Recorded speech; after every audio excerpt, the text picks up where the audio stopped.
Alright, yes. Apologies for the absolute jankiness of the starting to the screen. I did just make it myself. So, it's not looping. There we go. There's the loop. So yeah. Let's get this party started. Once I figure out how to change the timer. I really want to fix this before I get started.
So yeah, welcome to the stream.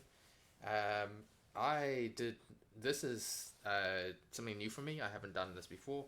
I have created a lot of TTRPGs before, but I've never done it on stream. So the workflow is kind of busted, scuffed, janky. I'll figure it out as I go. But I just realized I know what I could have done. Be right back. Let's go back to this. Yeah.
Yes, welcome to the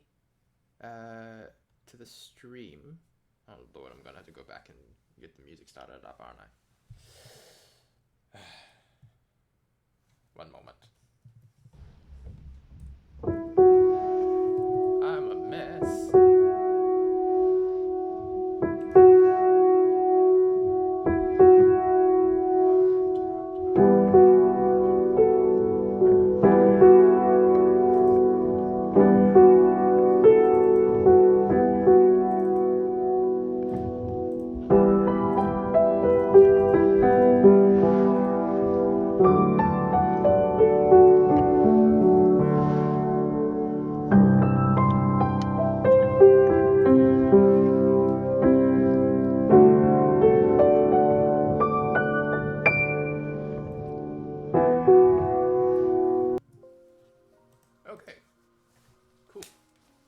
Let's get started properly.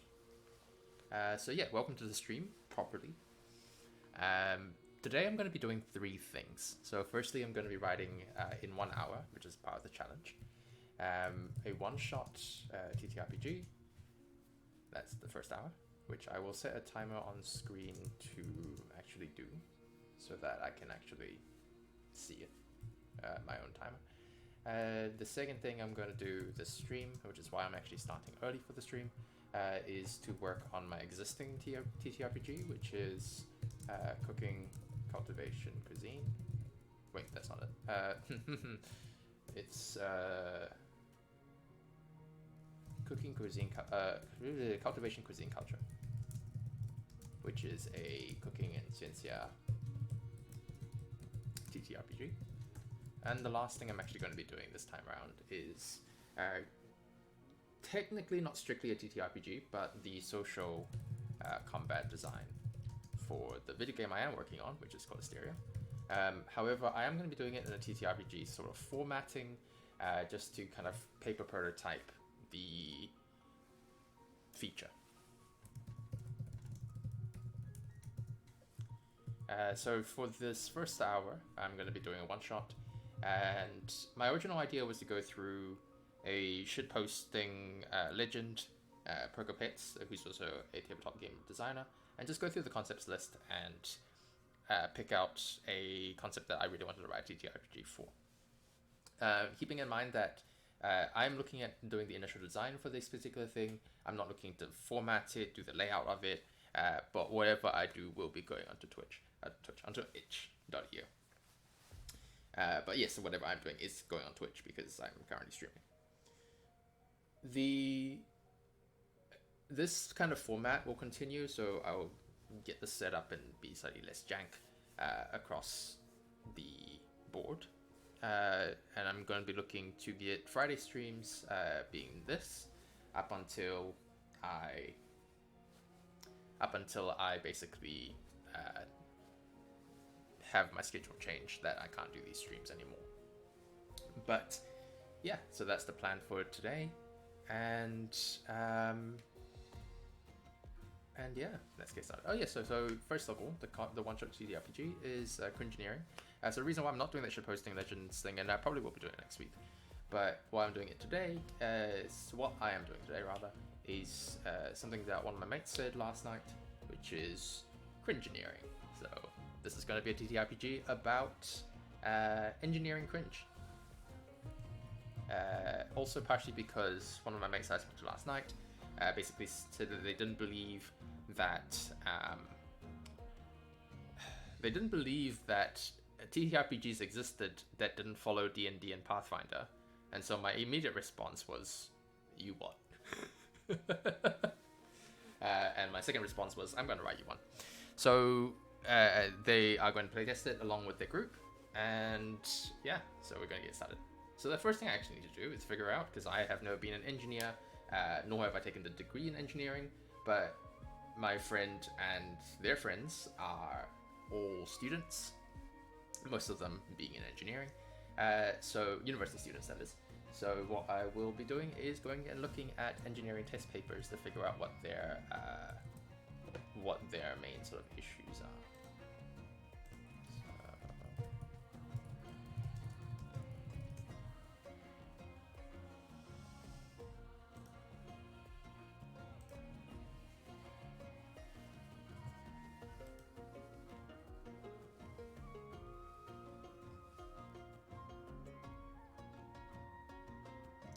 Okay, cool. So it's basically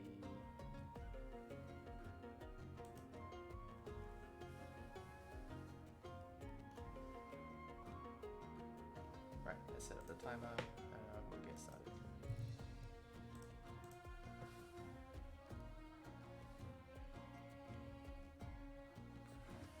So the challenges are set. The rules of the challenge.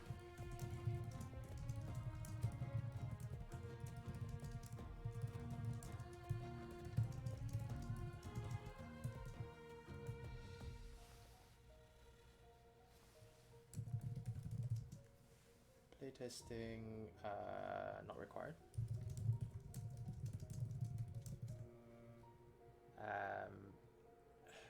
Layout should be done via maybe Google Doc.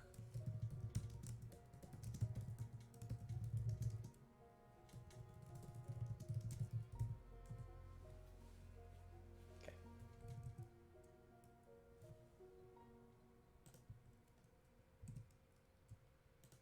So basically my idea for engineering is that it takes the form of a test paper of an engineering or hypothetical report. I want to prove this. Okay, let me look this up real fast.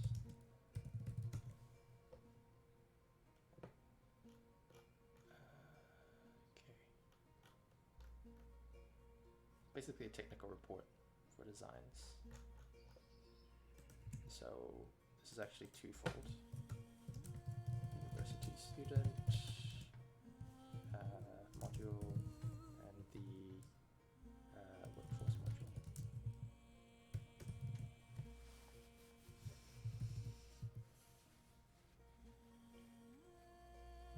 Engineering test paper or hypothetical report.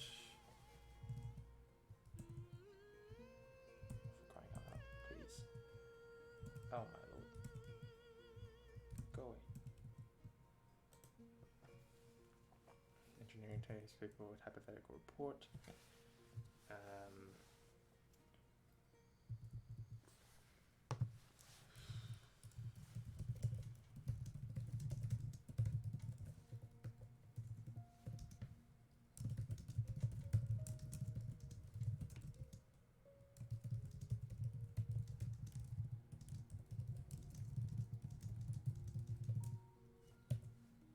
Terrible copy. Engineering test paper or technical report in the workforce.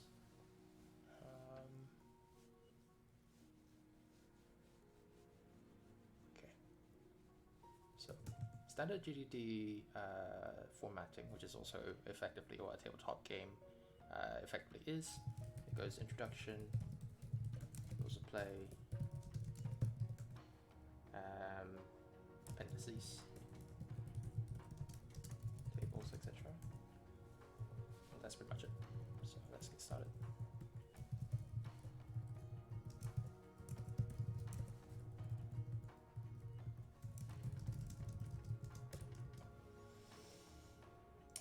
Ooh.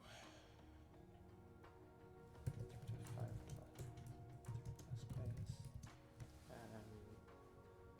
plus players and is it has a GM which rotates per turn.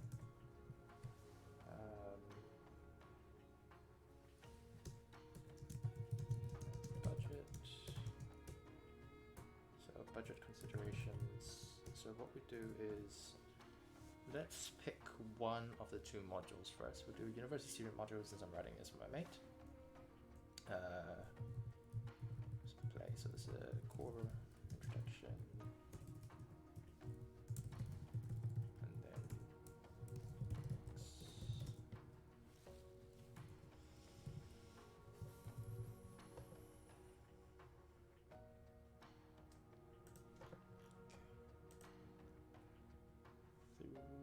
let's go with 3 plus. Yeah, 3 plus. I would say arguably it could be 2 plus in your game. The GM which rotates each turn.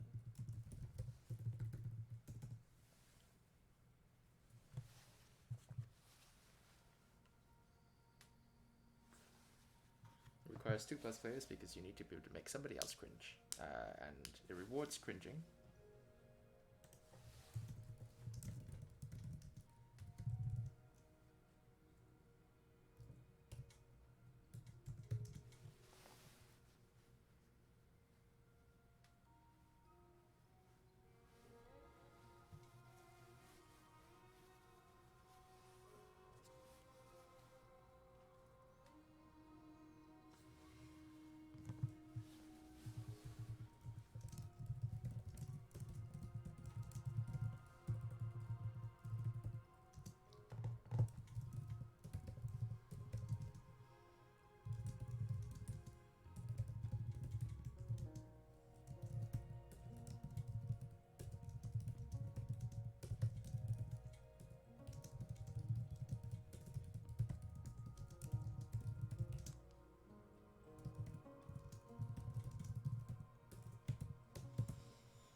players and has a GM which rotates each round.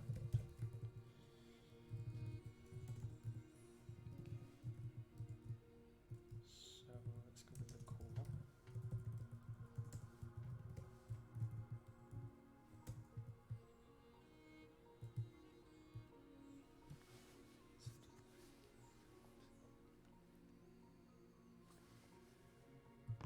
Okay. 3 phases.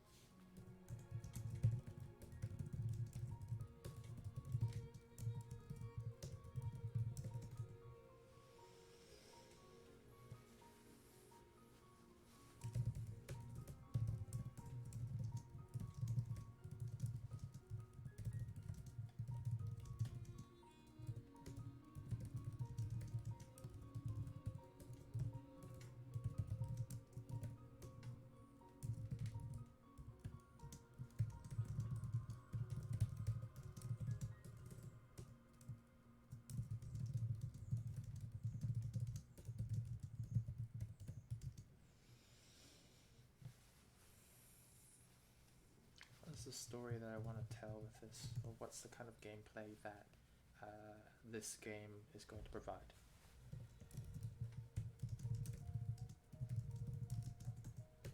Collaborative storytelling.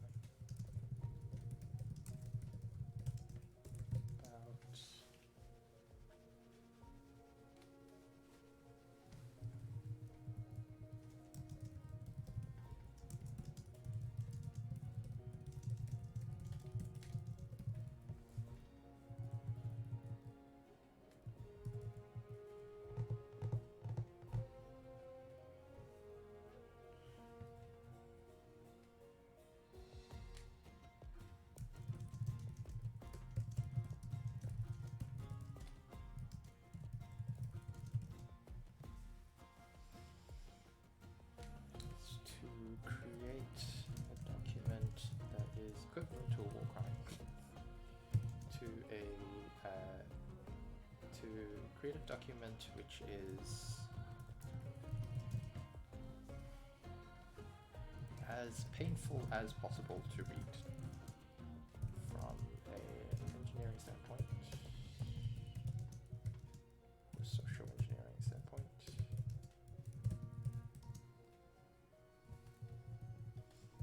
Mentally, emotionally, and physically painful as possible to read from an engineering or a social engineering standpoint.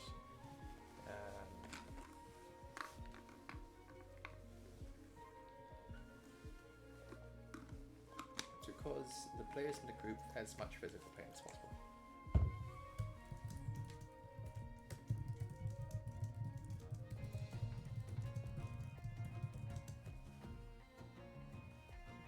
Physical pain as possible that comes solely and entirely from. Okay.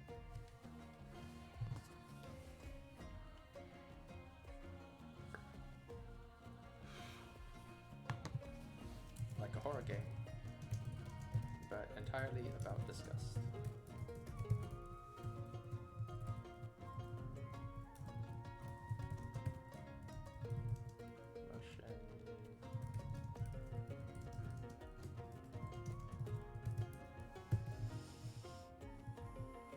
Emotion that is sought after.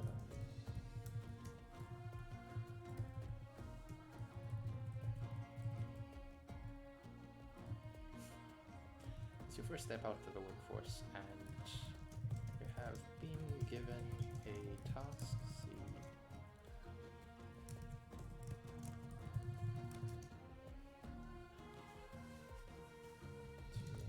The most cringy, most cringe-filled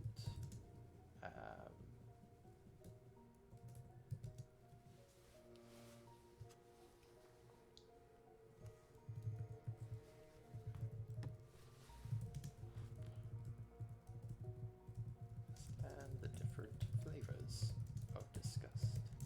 So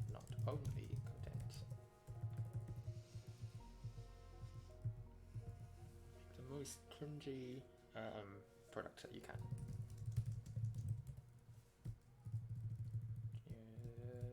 Core introduction, let's play. What books score?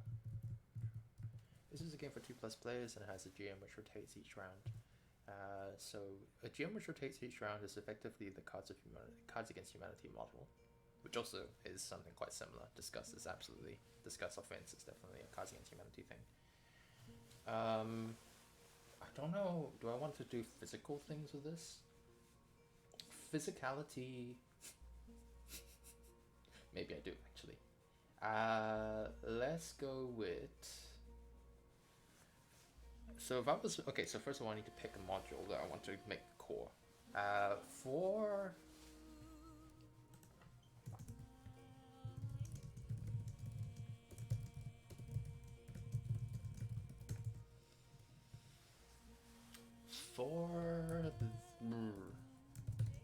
Grim, USM should probably be core, but workforce is pretty standard otherwise. Okay, so define engineering as a term. Is it engineering cringe as a specialization? Is it a byproduct of the process? Cringe as specialization, is it a byproduct of the process? I mean, it's both. Or is it a... yeah, both. GM rotates each round. Players take turns. Players collaborate in order to create a response to a scenario which GM rotates us for each round. The GM facilitates the play, making sure that players are on task, and serves as the players are on task and serves as the guide to the execution phase,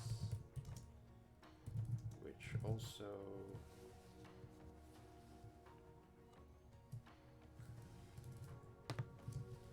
serves as the audience.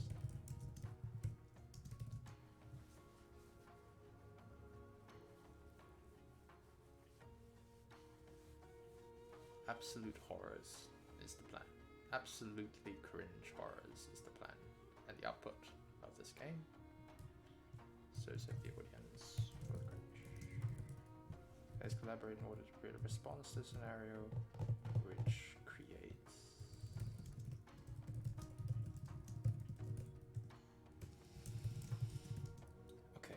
is set out of the room during the course of play of the execution phase.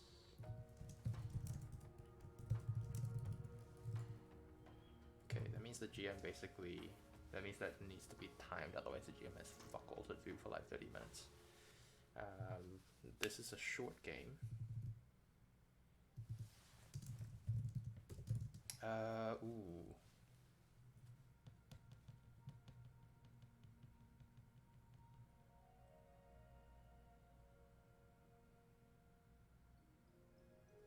The problem is that really good cringe takes time. And if I do a GM like this, then, okay, hidden GM.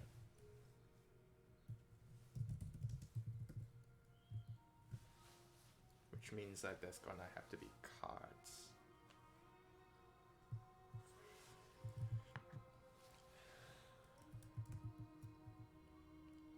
A time, okay, so if I add time pressure, that means that the general players will just get panic, and cringe takes time to ripen. So GM which rotates each round. This is a non-timed game, but sessions are expected to take 1, The GM facilitates play of the execution phase, make sure that players are on task. The game is divided into 3 phases. Presentation of the scenario, design phase, discussion phase.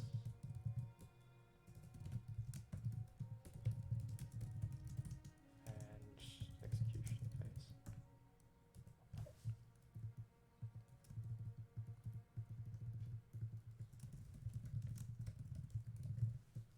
Okay, we're going to...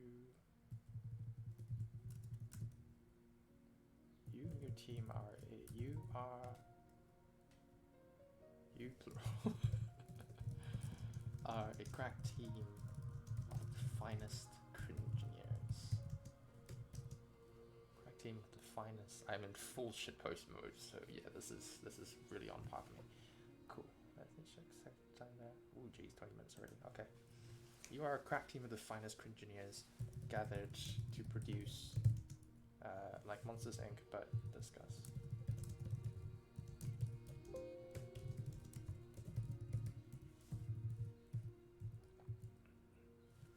You, plural, are a crack team of the finest cringineers gathered to produce the...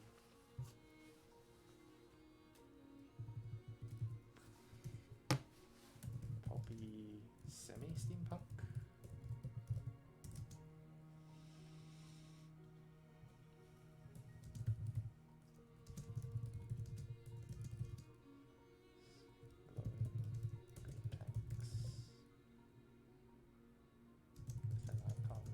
Someone dabbing on it.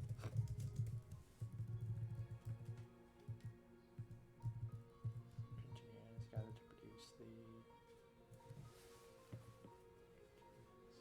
to produce the cringiest product. If I keep saying the word cringy, I'm going to stop thinking that it's a word, and also it's super cringe, so I would take that.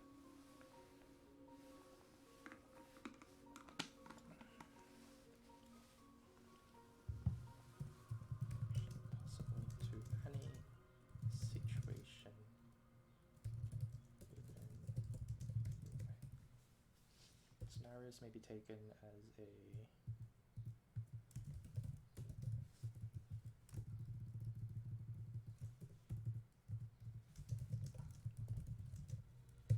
by the team, may be created by the team, play group,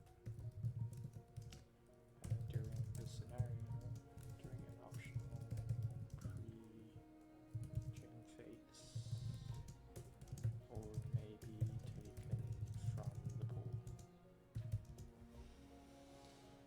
So it's like disgust and shame.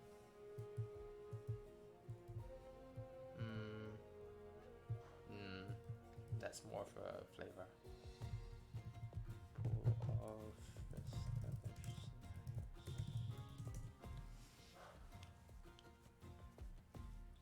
guide to the execution.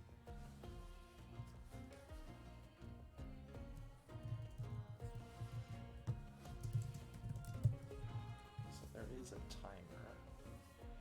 I don't want to time it because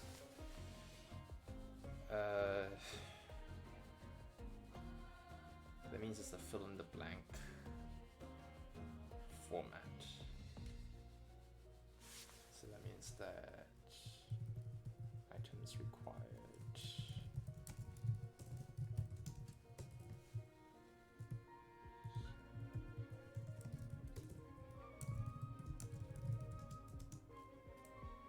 Like a report card.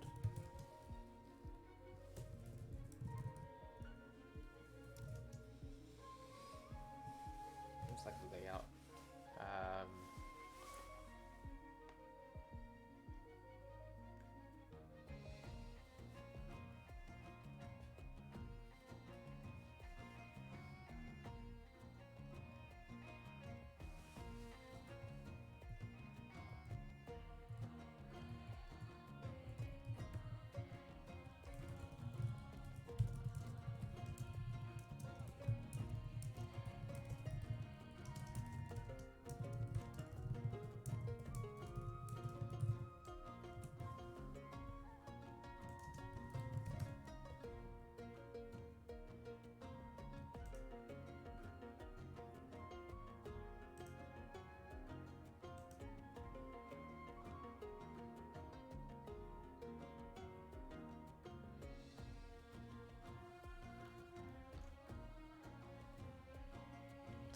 just want to know what it looks like.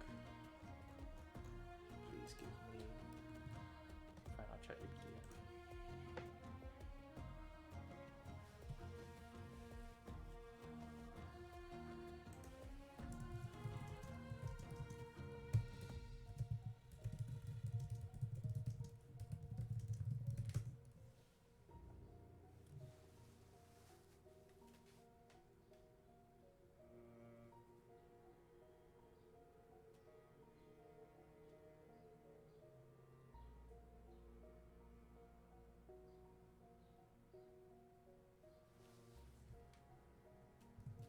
Yes, I don't care if I'm using AI for this because it doesn't matter. This is a game.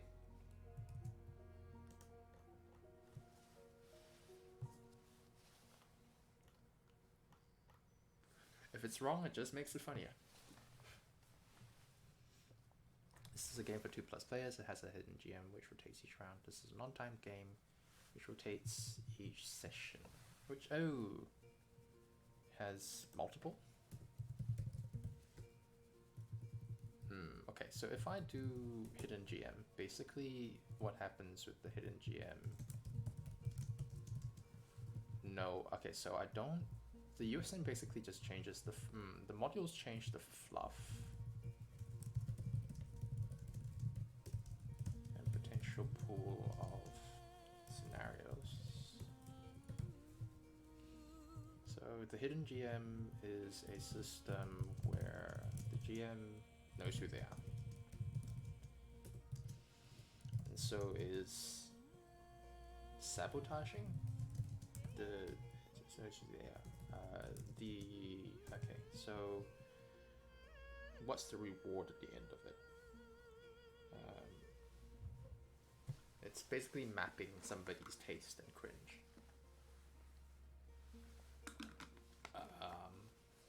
If you succeed. So that means there needs to be some kind of budget. Niching down. Budget reward for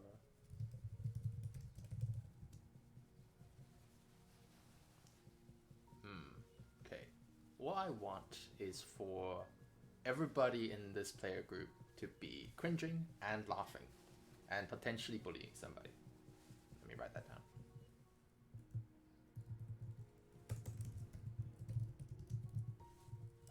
Intended emotions at end. Cringing, laughing, and bully, possibly blowing somebody.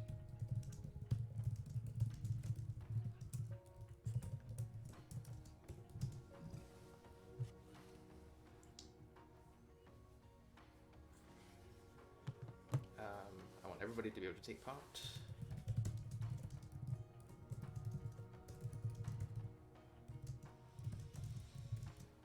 I want everybody to be able to take part.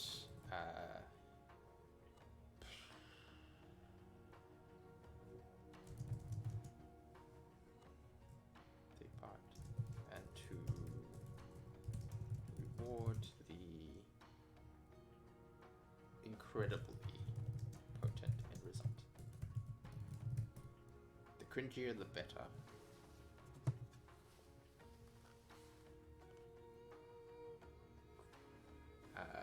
Offense is negatively rewarded. I wanted a good, clean cringe.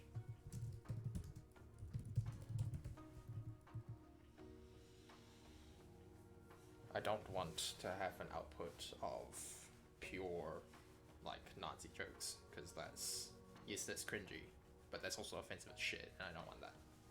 So, offensiveness is negatively rewarded. Is negatively rewarded. You know what? This is basically trolling. Fuck me. Okay.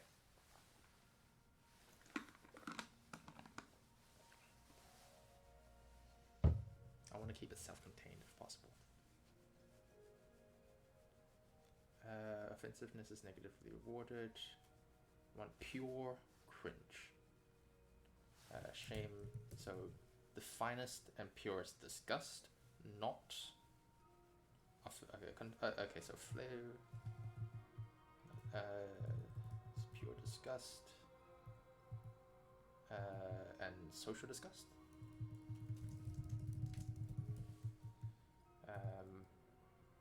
But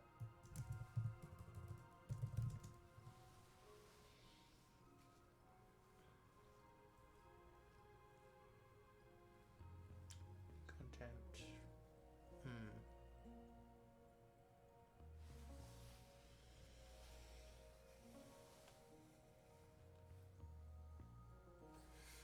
The positive side to this is the echo chamber effect, where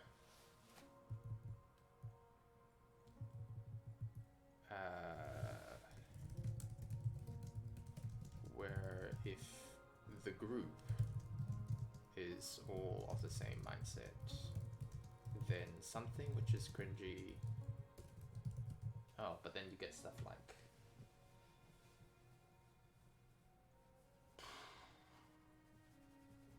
one will tend to be cringy to all.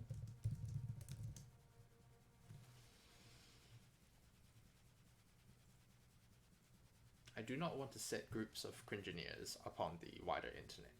And this is really getting very far ahead of myself, but I want them to basically like tackle each other. So in group only.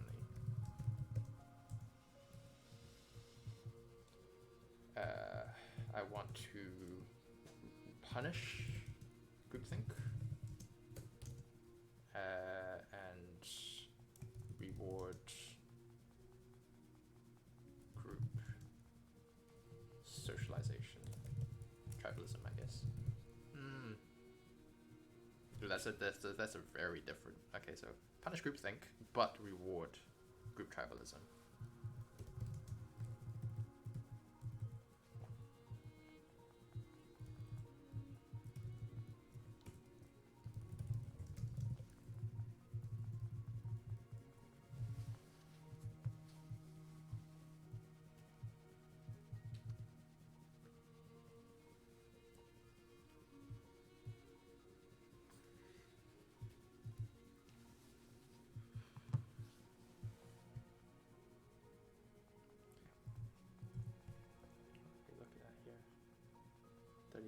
Fuck, that's not all the time. Let's go. 3 phases: scenario presentation, design, discussion, creation, execution phase. The GM so the execution phase, making sure phase on task, considers a guide to execution phase. Okay. That's already statement.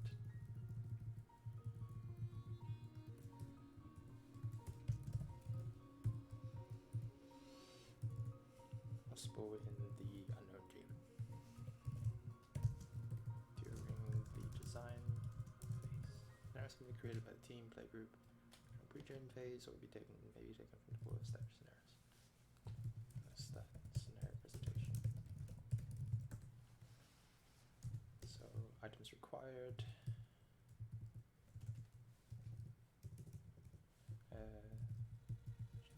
Items required are set of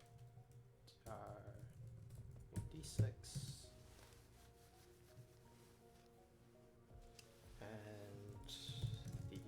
Report form in the core book. Core book and the rule book and any additional papers or paper or stationery as the team requires.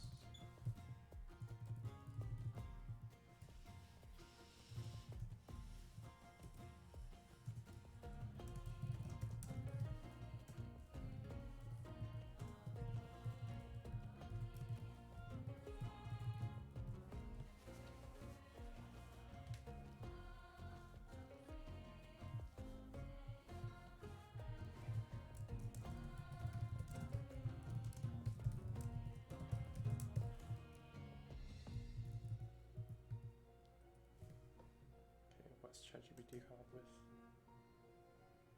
Okay, that's actually really nice.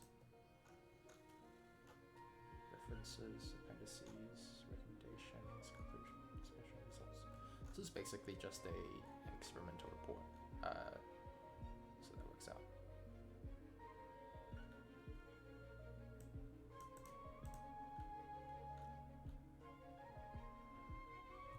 I don't need to have a table of contents. Okay.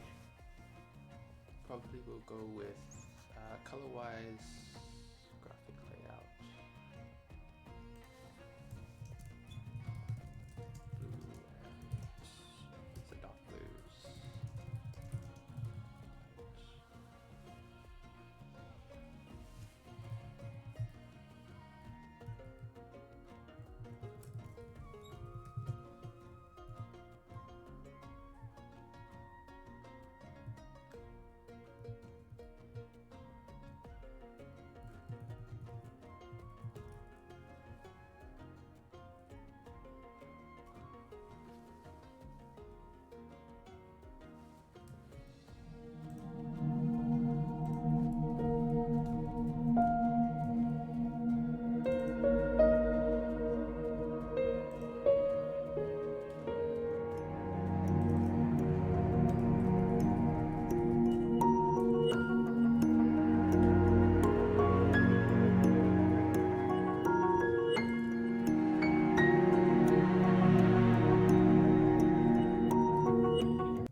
Scenario presentation. This needs to be fun. Okay. Roll 2d6s. 2d6 to pick a scenario from the core book. Or alternately, all players contribute an equal number of scenarios that results in 6. Roll a d6 to pick from that. Players are given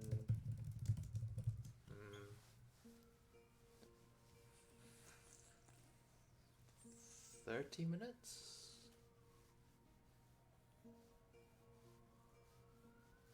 A certain amount of time.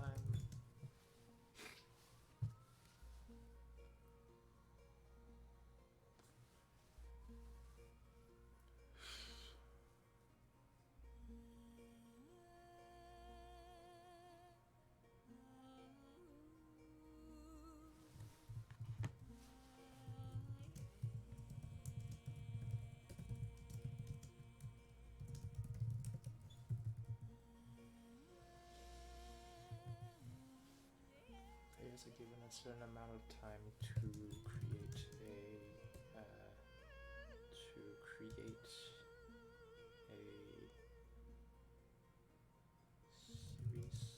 Okay, so how much role playing do we want to do here, and how much we want to reward that? Let's do some.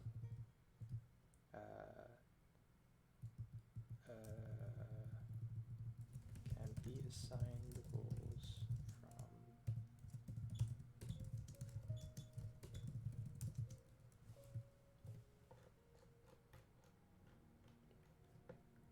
finance engineers from the workforce. Okay. And be assigned roles which provide benefits in the so it's not care gen, but it's scenario gen, which provide benefits in the players may be assigned, can choose, may be assigned roles from appendix which provide benefits in the execution phase.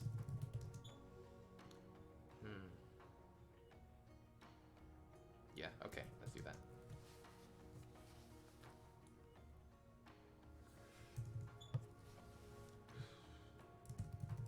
So the majority of the gameplay is here.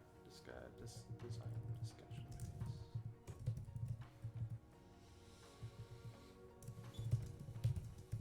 To the scenario, players come up with features of the solution. features of the solution which they must convince the players to adopt and add to the report form. When the report form is completed, the design. The hidden GM is chosen at this point as well.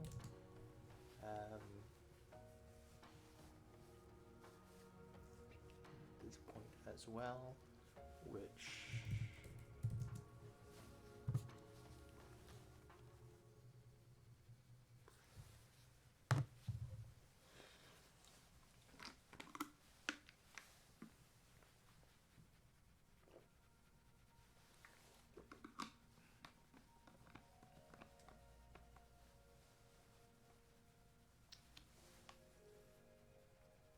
so what we're gonna do here is 2d6.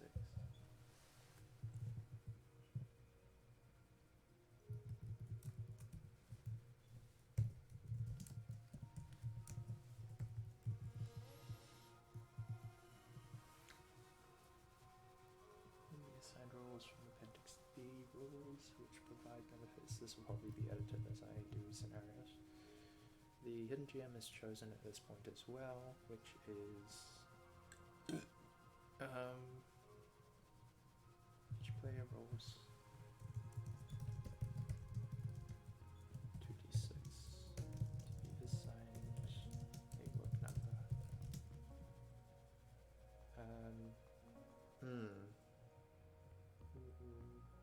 In the case of ties,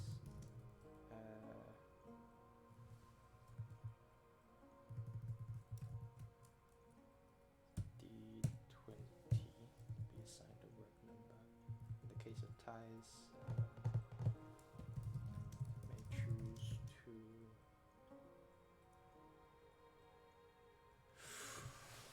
okay, D6, yeah.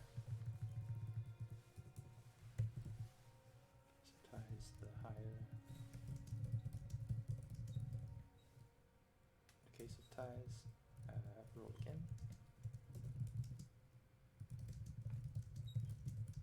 Must have a unique number.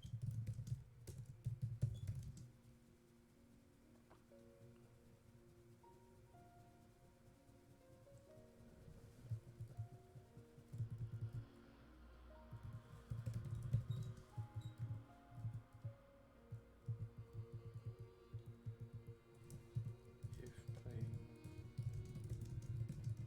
and 6 players, roll 2d6 to the 6. Take numbers.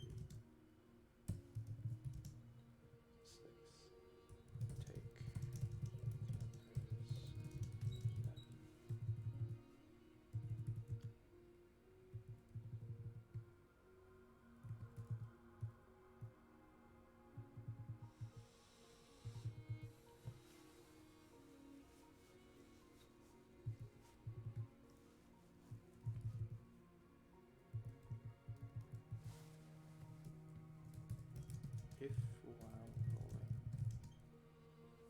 GM is chosen at this point as well.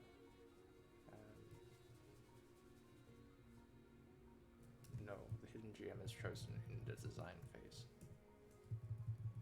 In the case of disputes,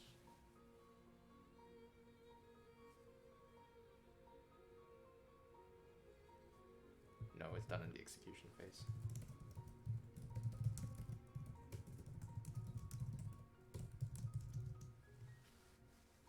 It's chosen in this phase during the course of the execution phase. In any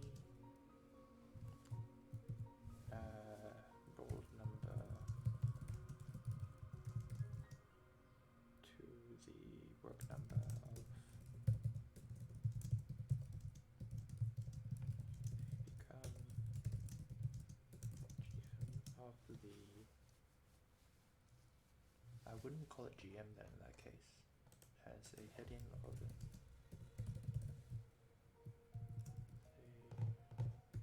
Which is randomly selected.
Oh wow, I love it. I love it. I love it. Beautiful. ChatGPT is perfect. Okay. Alright, so here we go. This scenario must come up with features to the solution.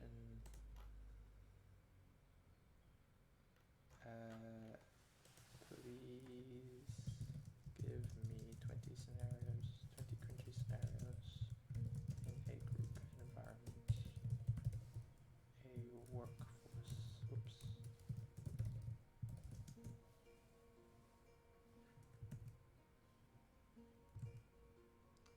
Wow. Oh, some of these like Jesus Christ. Ooh boy.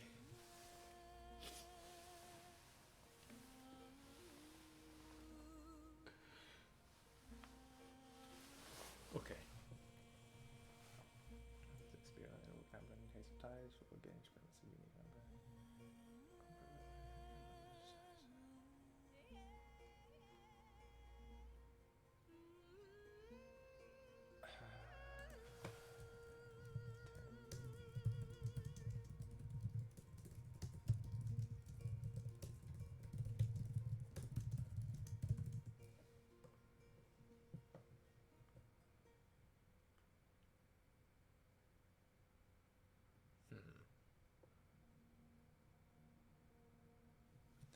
That's also kind of useful actually for my marketing campaigns. Oof. Ooh. Ooh. Ooh. Oh, I like that. Oh, I like that. Okay.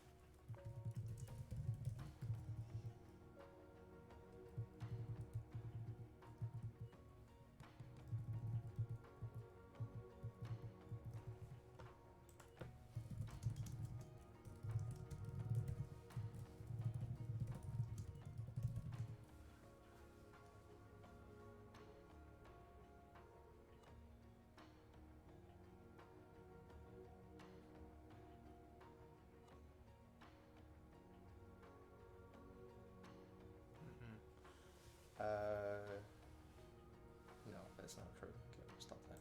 That's not what I wanted there. Can I? Can't do that.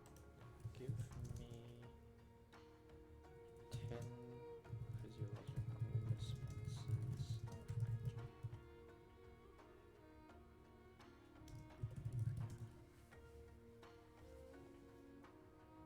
There we go. That's what I wanted.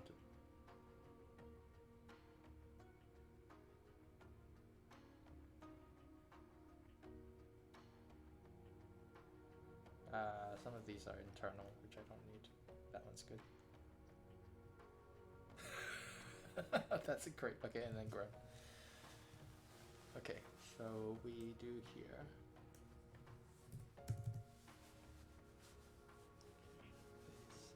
Okay, so then.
means that sometimes you can make yourself cringe, and that would be a better score. I don't like that. Players cannot be the audience for their own proposed features.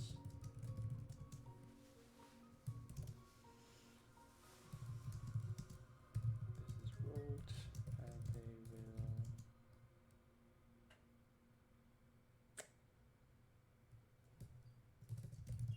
your nearest number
Well, that's 1 hour.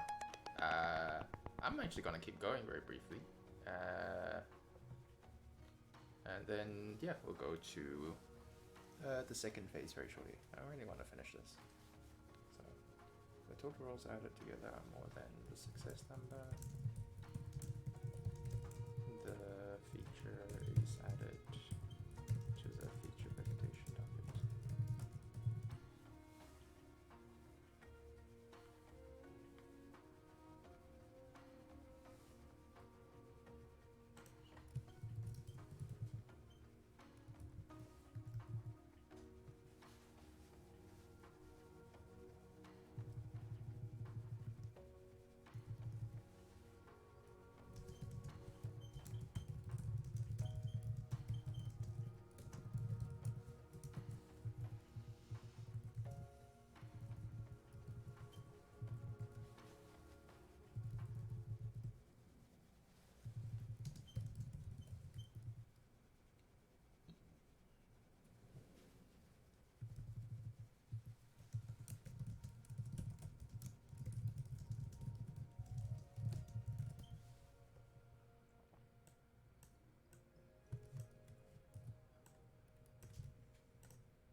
6 here.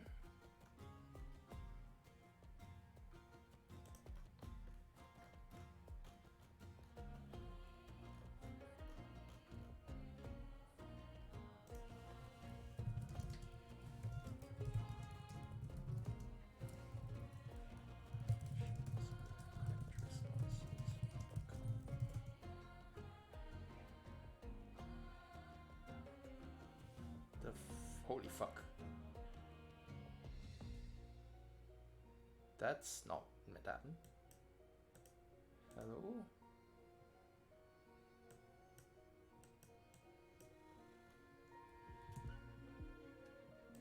Holy shit.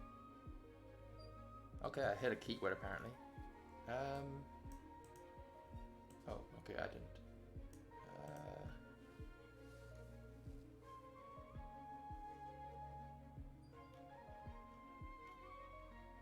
I like...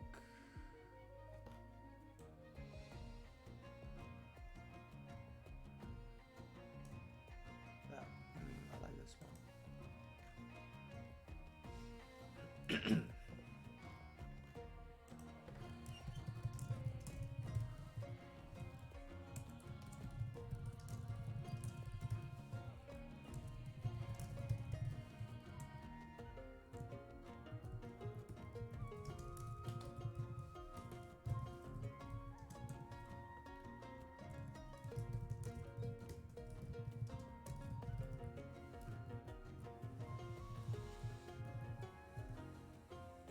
Oh jeez, okay.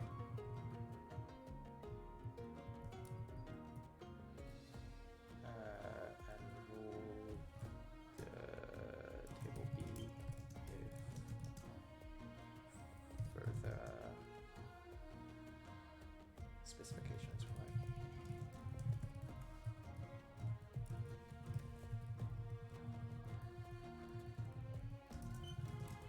Okay, so that's social.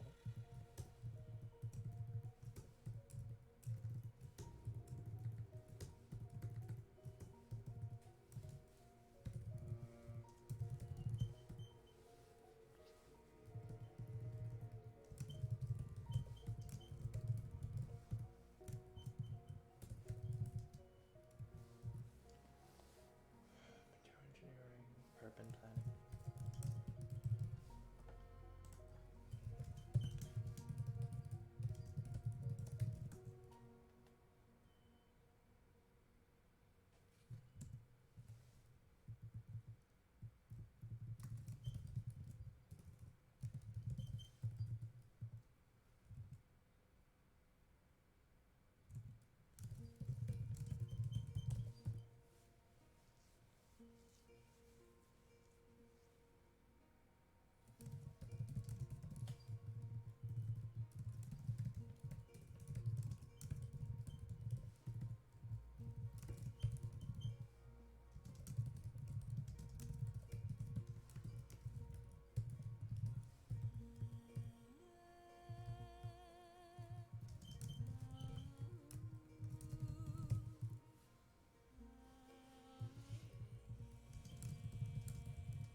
campaign.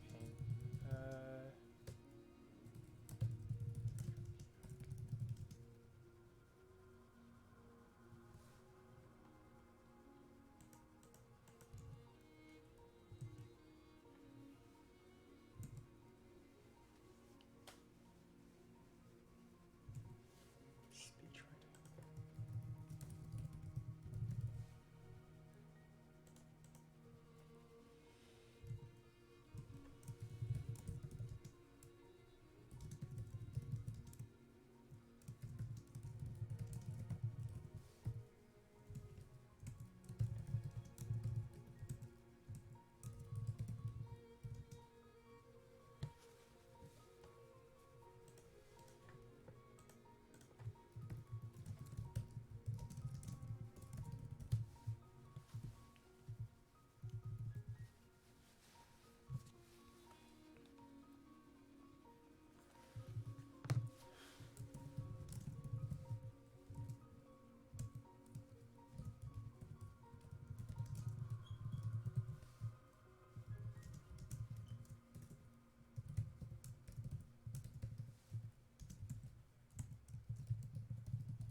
I don't know if I like that one. Market. That's 5. That's 4. Oh, oops. I did a mistake. Cringy software programs.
bugging me.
Cool. I'm done. So this is actually going to be playtested by a group of people. So I will need to set it up as a layout, or I can just send this directly to them. Cool. Let me go set that up, and I will send that over. Turns out that I took 2 hours and a bit, so fail. But hey, it's done.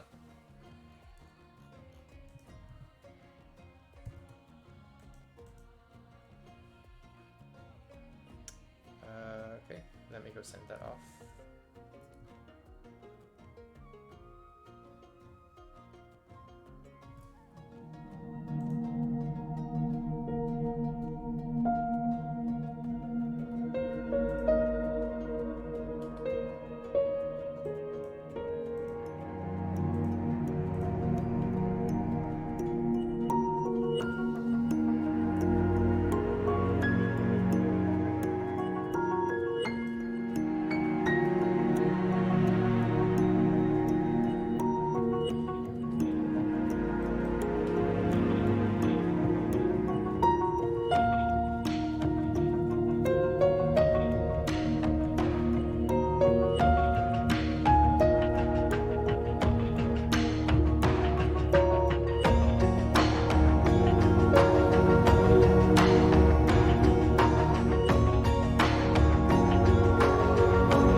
also gonna take a quick break, and then I'll come back and work on cooking cultivation cuisine.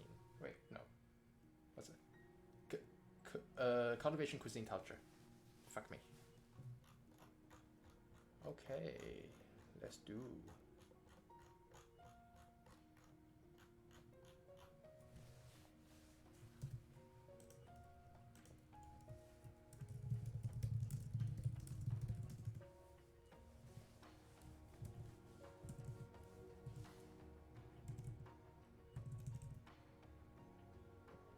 Jesus Christ, what the hell?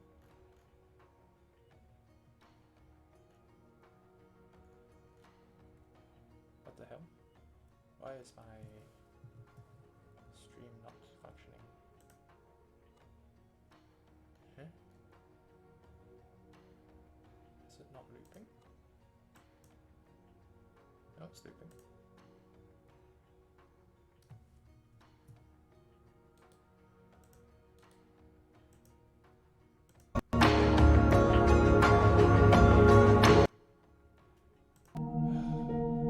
I have made a mistake. Okay, cool. We're gonna need to replace this.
Alright, I'm back. Right, so we're resetting to doing an hour. This one I'm actually going to keep the time for. On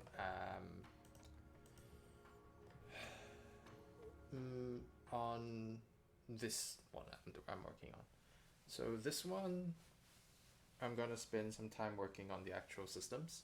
I might do 30 minutes on layout and then 30 minutes on design and then 30 minutes on layout. This is something that I really want to make happen. So I will probably do the layout for Cringineer next week. So I spend like an hour on just like doing the layout of it, creating it as a PDF. But for this week, I'm just going to work on this one. So 30 minutes of this, and then 30 minutes in like making art assets and stuff.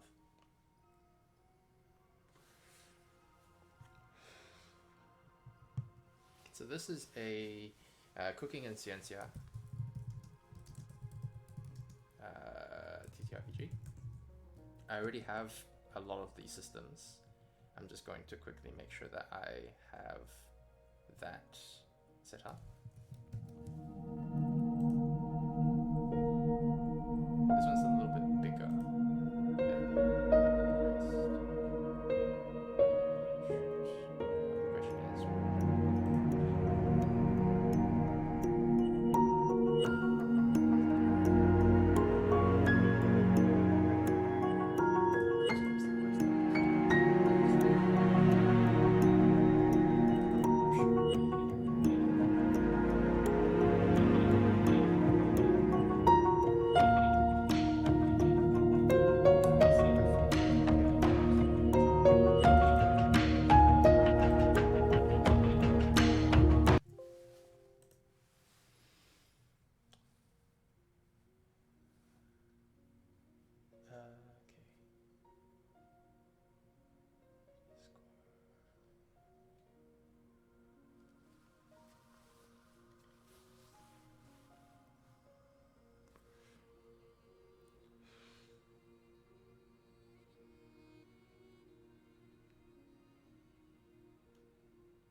quest, we will abstract this.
This is basically cultivation, okay, and combat.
Okay, so social culture.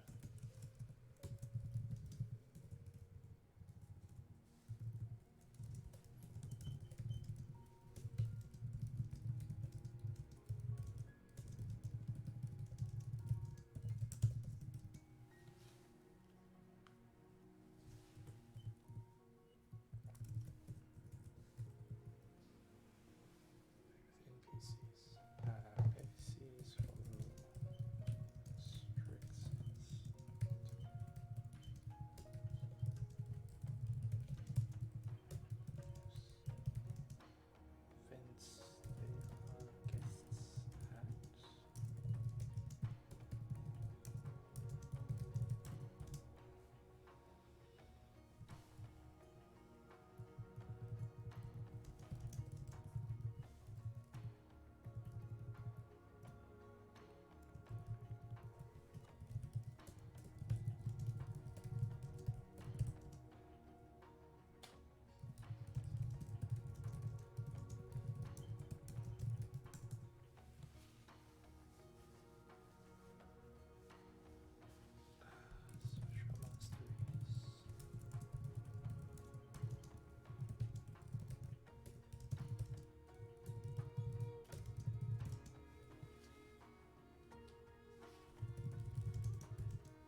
Hey, Sam.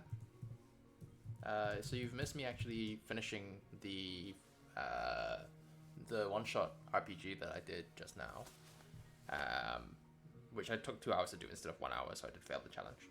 But um, but hey, it's done. So yeah, working on this one now, and then after this hour is up, I'm gonna go do the social combat design. So this will actually run a little bit later.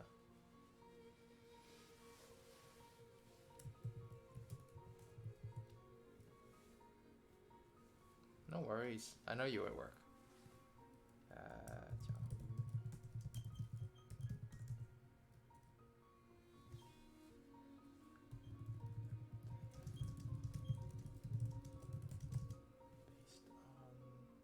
on how they feel.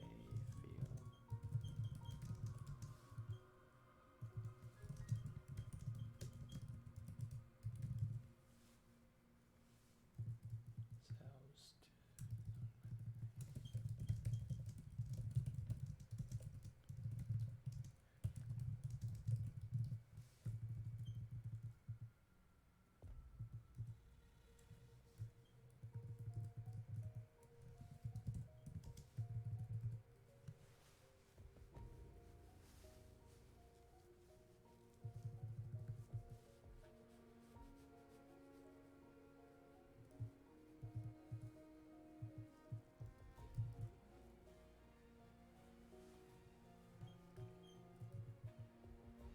Okay, that's fine.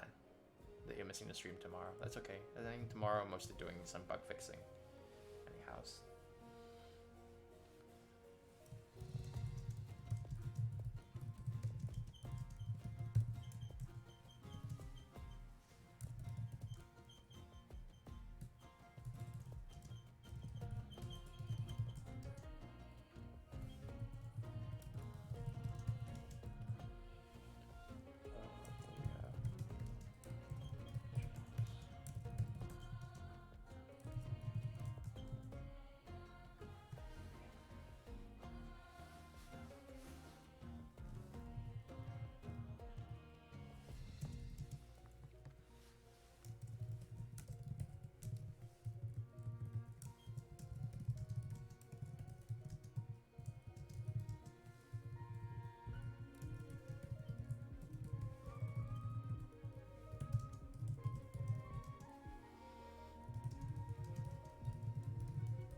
want to do face rankings instead. So tie everything to face. I could.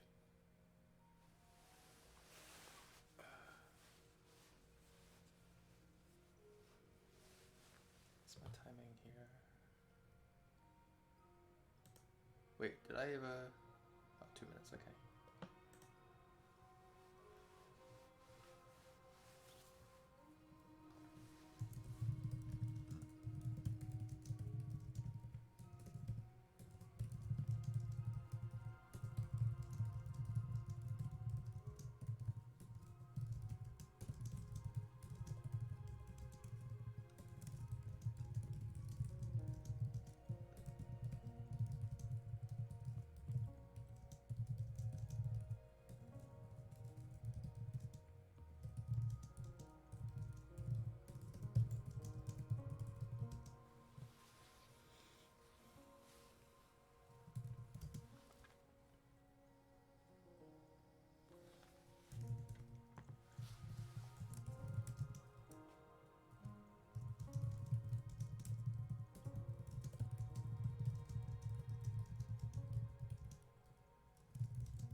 Okay, well, that's the timer.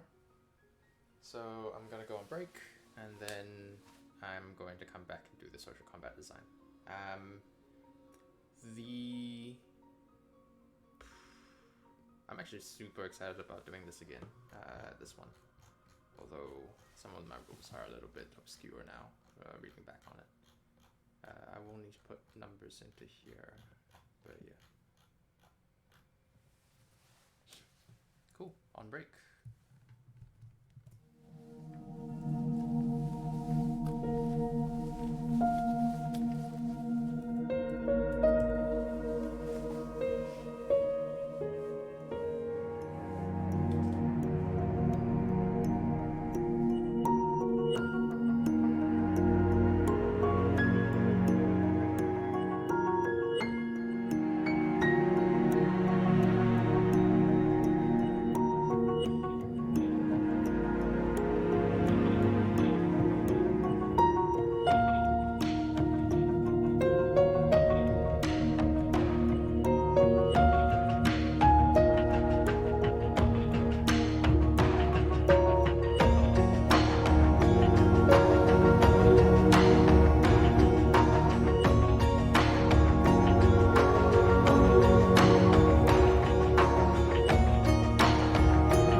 So now I'm gonna set the timer actually. I am going to be doing the social combat design now. So this one has a little bit more. So basically, this is Horse Theory. I'm actually going to do this not as a role-playing game, but as a feature for the video game that I'm working on. And basically, Team Lead has given me the go-ahead to do whatever the fuck I want, which is actually very creatively limiting because decision paralysis is a thing. So I'm gonna need to basically go around the topic and then figure out what I actually wanted, what the outcome I want to have is in relation to every other system that we already have in the game, which is a mix of story and combat. Effectively, what social combat is a third system that kind of merges the two. I wanted to have the same pacing as the combat, but have the same, I guess, like, effects on the wider story as the story does. And specifically, I want the general pacing of everything to be faster. Which is very heavily reliant on timing, because everything that you do has a certain amount of timing. So like the right timing. And I want it to have a direct effect on either story or combat. Combat would be easier because I'm not entirely sure how I'm going to make it work with the dialogue system, but combat is very free flow in that respect. We have a real-time combat system, so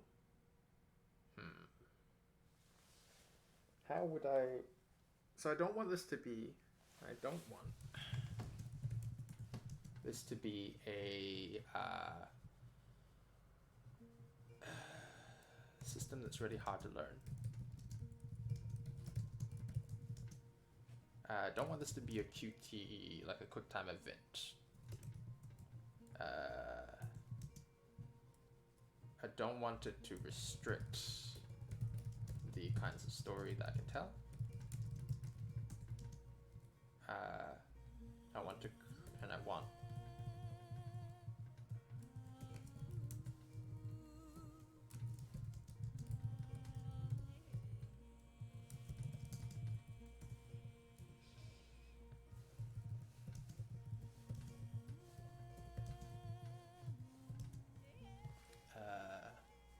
open up.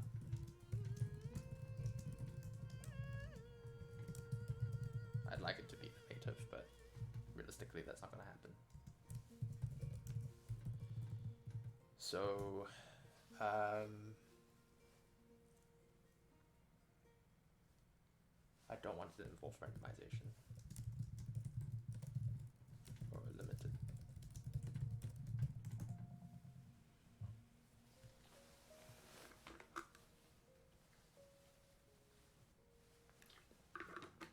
I would consider this one to be a direct story combat integration.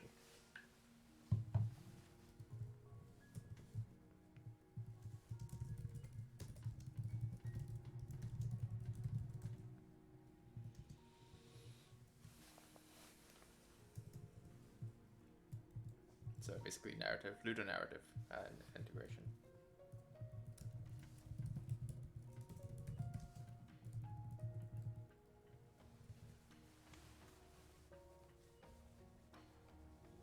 What I want is that when you're facing social combat, when you're in a social interaction, it can be seen as a combat interaction. That's been my experience. So how would we make that? How would we gamify that?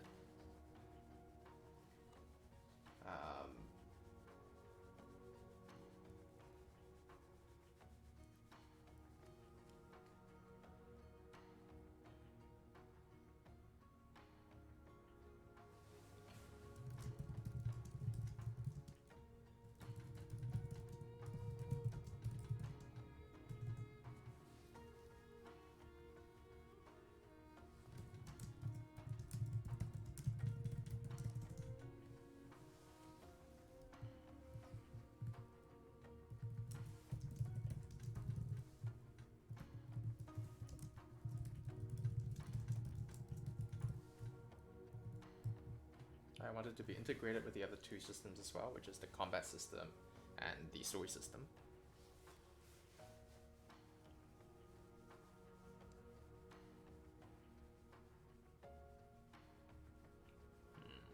Okay.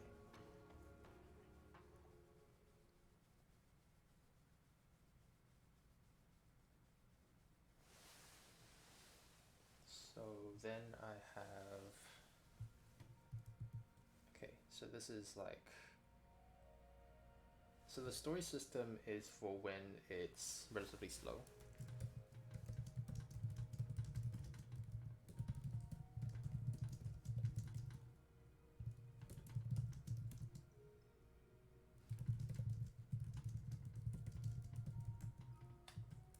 This one, social, is for when you need to respond.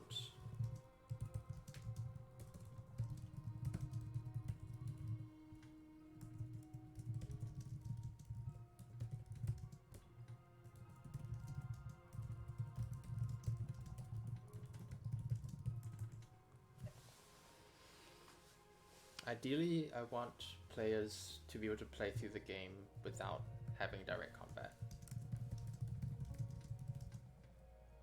Game without having direct combat for intelligent creatures.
So, some kind of push button which allows for players to enable a social combat immediately.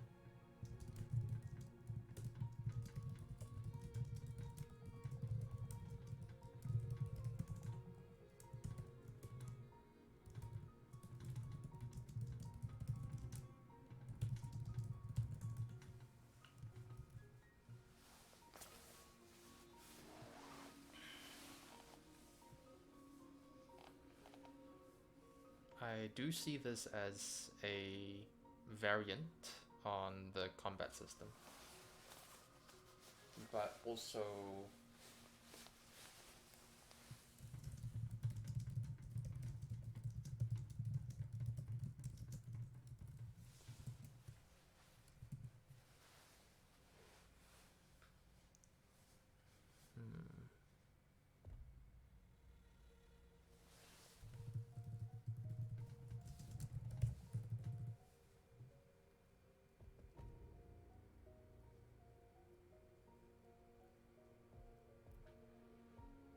no, I call.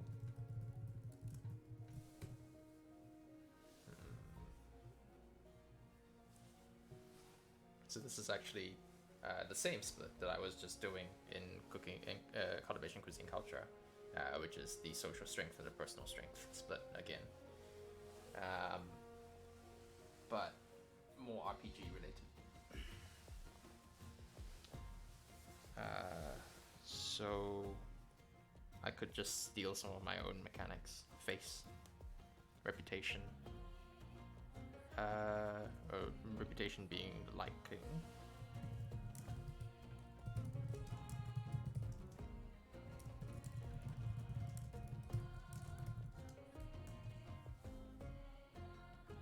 But also, yeah, so that's the reward and a multiplier.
So we're still using accuracy and evasion.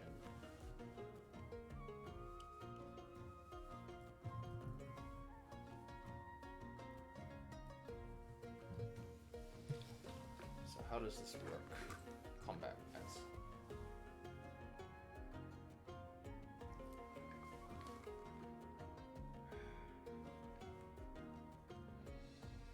the problem with social combat is that with direct combat, the success state and the fail state is really clear. You succeed by killing them, and you fail by dying. In social combat, the success and failure is a little bit more broad, and it might change mid-conversation. So, do I want to preset the goal, or leave it up to the player? Leave it up to the player.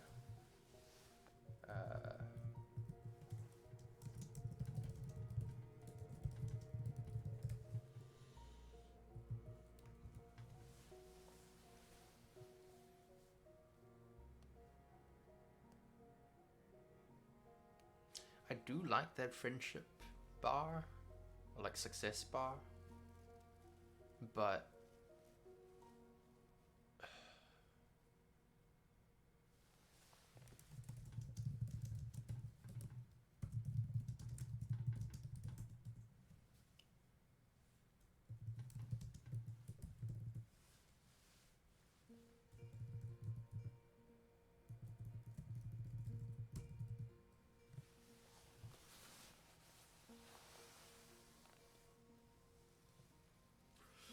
my brain's still very stuck on we do a slightly different, a variant of the combat system. But every skill is shorter.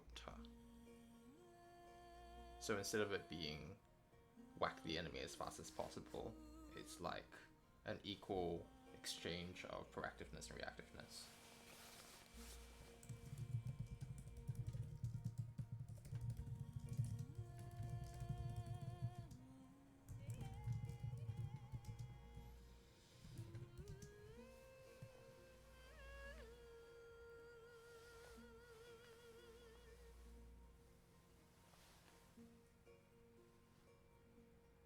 Short interrupter skills.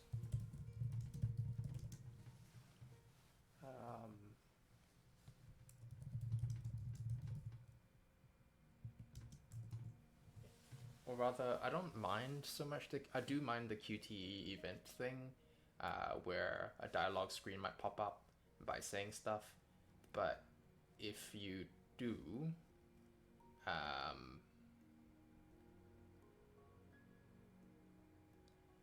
I don't want that to be the only type of system that we have, where everything is reactive. I'd like a mix of proactiveness and reactiveness. This will get more complicated as the player gets more skills unlocked, or like approaches and stuff like that. because then it allows for more. The way the trouble as well as that I have to juggle is that I don't want this to be a massive amount of work, but this is actually a game-defining system.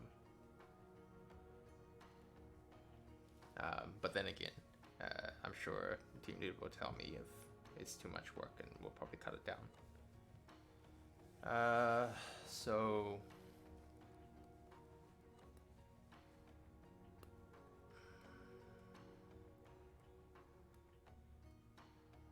reward and a multiplier. So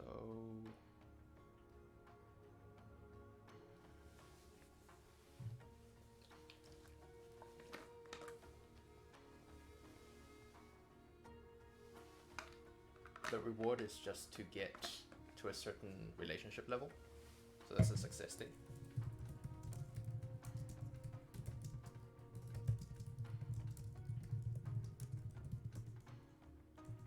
The fail state is...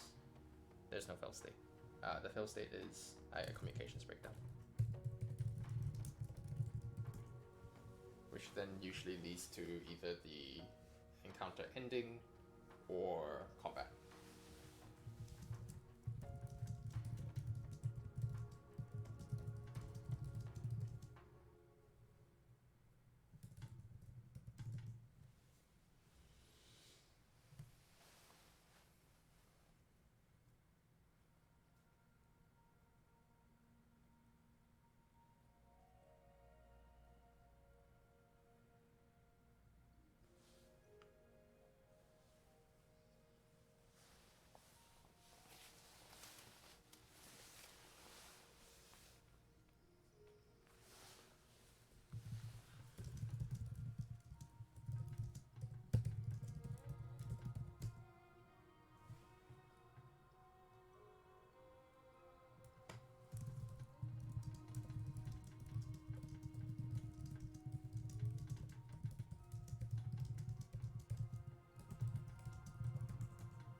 So then how does the actual... Okay, let's write it up like a TTRPG. So,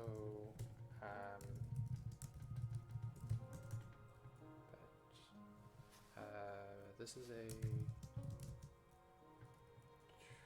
social... This is a... which is related to... This is a system which is related to relationship status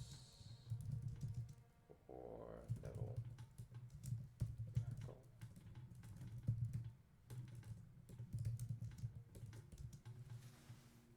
The system which is related to status or level, which can be increased by doing favorable to its opponent, or decreased by doing disfavorable actions.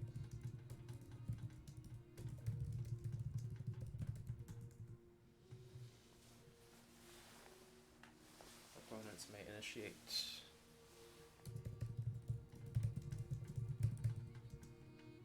social combat in a situation where direct combat is heavily disfavored, but the player may initiate direct combat most times. Bosses may go back and forth.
problem is that it's really swingy.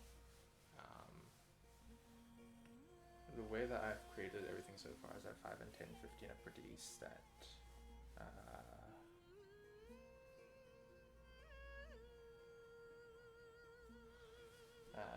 Whereas number, I'll make the bounds bigger, I think.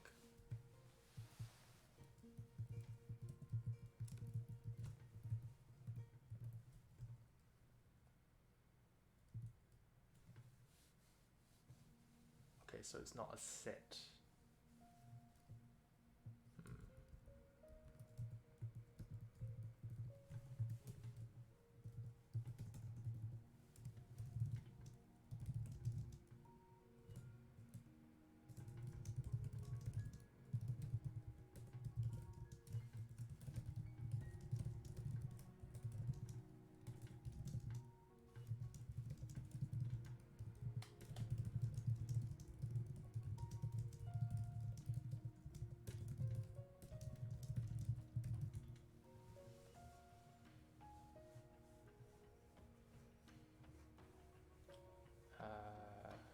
Then the other thing would be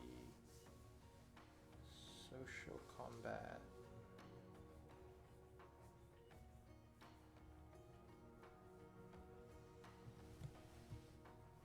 Social combat would be like super swingy. Or I can do a different thing. So points garnered within the social combat don't translate to relationship creator.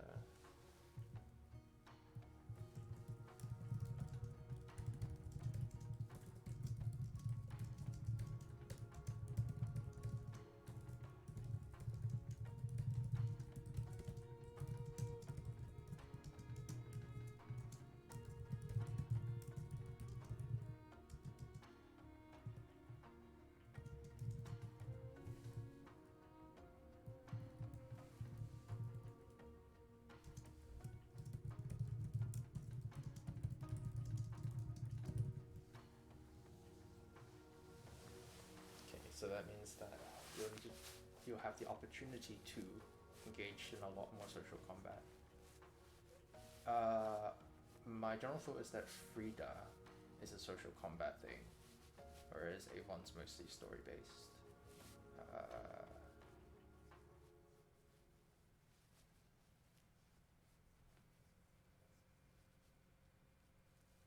So this is also kind of a minigame, but it's a pretty big one.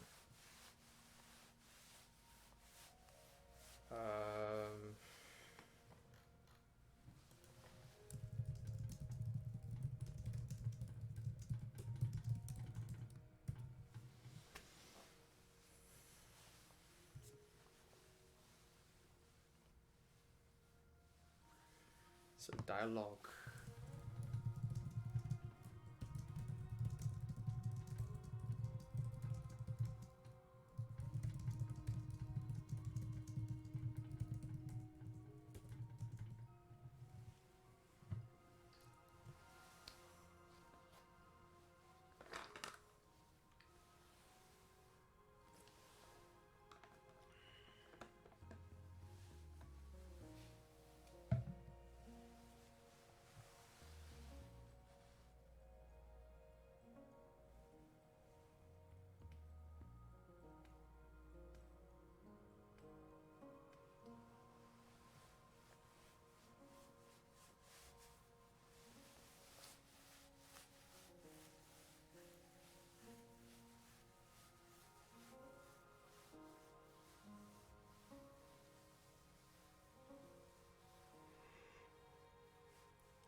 Hello, welcome to the stream there.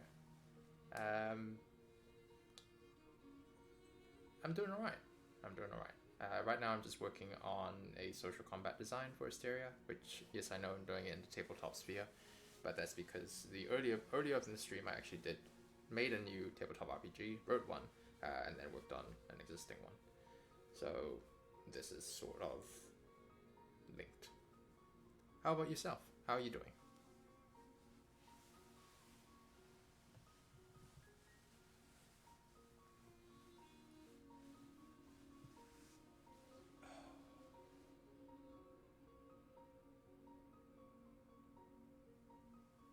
I'm glad to hear it. Right now, I'm trying to figure out how I'm going to make social combat work.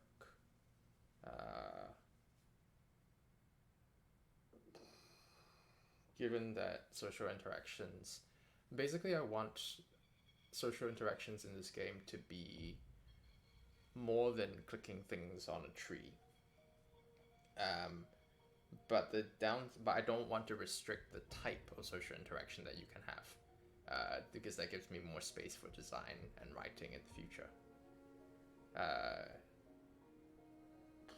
Do you have any ideas in particular?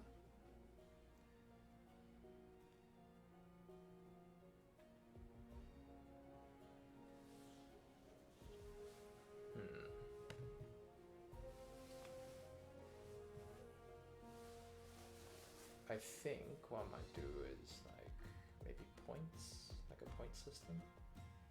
So we have favorite actions, which are worth points. Reactions to specific skills, which are boosted by status effect and therefore have certain points. Maybe hidden status effects. I'll use stack status effects with stats and dice. Absolutely. Yeah.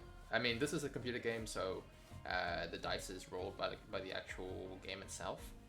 But yes, this is effectively going to be stat-based and dice. Somewhat stat-based and somewhat dice-based. Stacking status effects.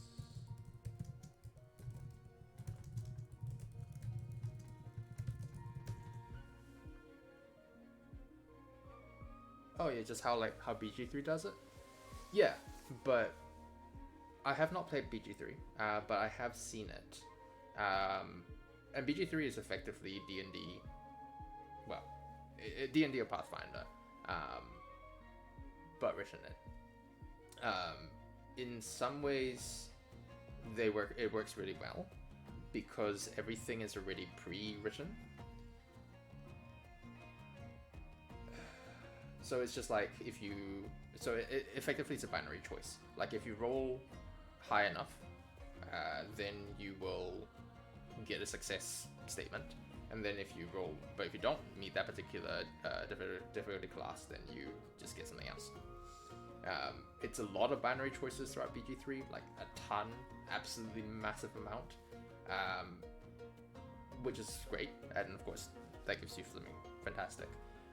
But unless I want to write binary statements for everything that I'm intending to do, given that I'm the only writer here, and I don't, so to be clear, I don't want to write massive binary statements for everything. That's not really feasible. Mainly because the only way to implement that in the game currently is through the conditional screen, and my game lags. My Unity for me lags. But Jesus. If I did conditional statements for every single statement, I would have an issue. So that is a limit for me. I cannot do that many binary statements.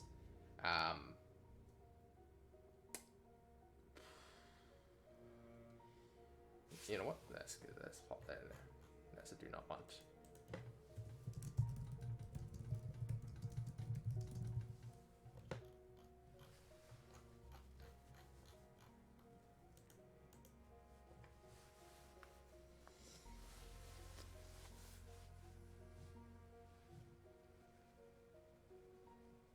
But I appreciate the input. I really do. Okay. Stacking status effects based on conversational approaches. Or both.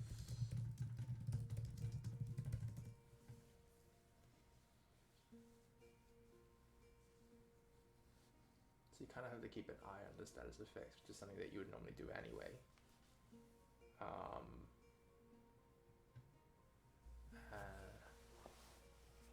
You wonder what Rempi's engine is like? Are you talking about the user interface, or are you talking about the engine code itself? Because Renpi mostly renders in Python. RenPy, I guess, because it's Ren Python, but mostly renders in Python. So wait, is that why they render Python? Anyway, so everything is code based. So you have to define everything. It is a lot of writing work, but also related to Python coding. Fundamentally, though, it's very, I would say, like code-wise, it's relatively similar to Asteria. Asteria just offers more, I guess, more specialized tooling, less general tooling. So you can do an absolute fuck ton in RenPy, because as long as you can code, you can do anything. The basic features are, in terms of how the engine works concerning story mapping, you write the code yourself. So if you want to make a reasonably, if you want to make a particular type of game, you've got to map out the progress of the player through the story yourself. It doesn't do it for you, but it does allow you to place story flags. It allows you to do like cache data effectively, which is what, so like you can increase relationship, you can increment by a number every time you choose a specific choice.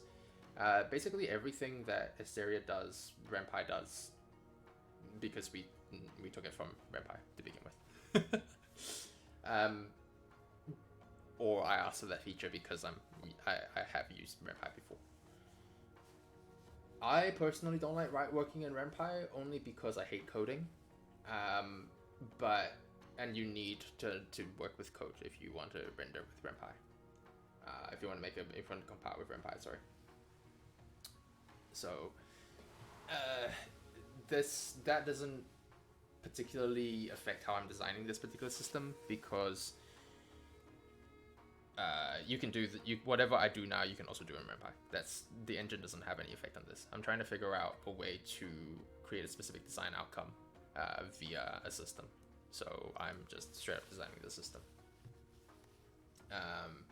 The outcome I want, which I've stated like 4 times, but I'm gonna say it again, hoping that my rephrasing will make something jar loose in my own brain, is that I want the social combat to feel.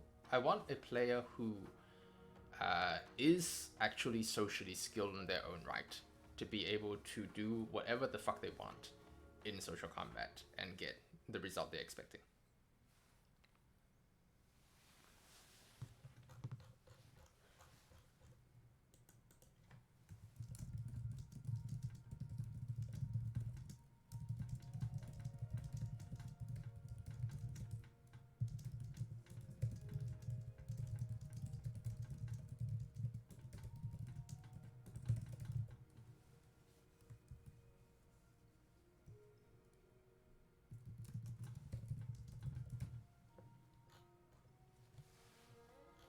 Fortunately, I am reasonably socially skilled in IRL, so I can actually do this design. But then now I got to figure out what I want to abstract and what I don't want to abstract, and also what I want to put in and what I don't. Nerves is also not really an issue for both the design and for the player character, because they don't have any nerves at all. Anxiety is not an emotion that they feel. So it is in a way a sort of escapism as well, because what could you do socially if you weren't fucking anxious? That does hold a lot of people back.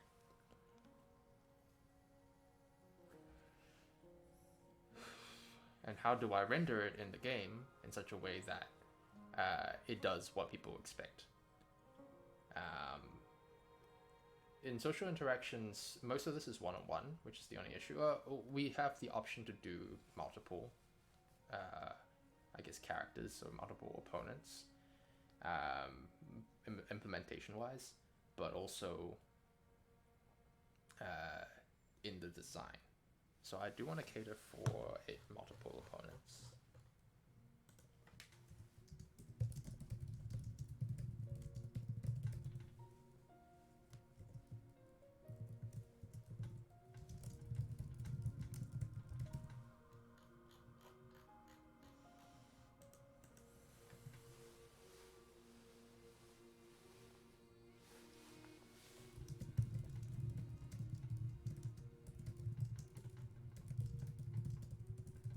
How was I thinking that social combat was going to affect story?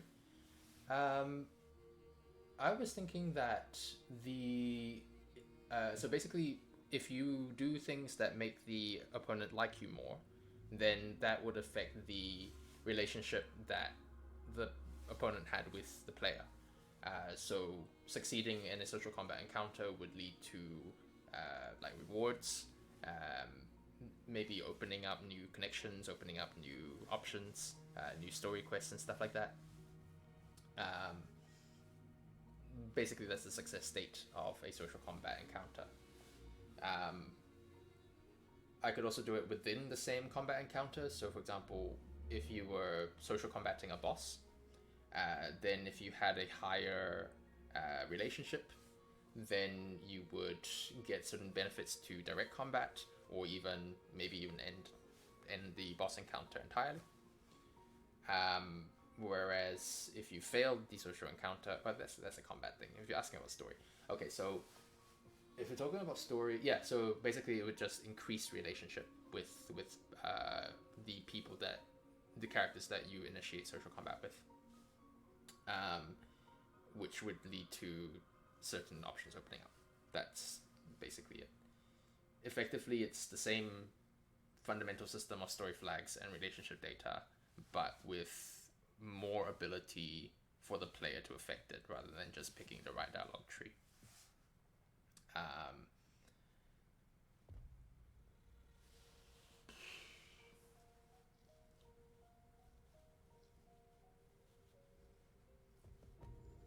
Yeah, actually that works. Let me make that, I'll write that down.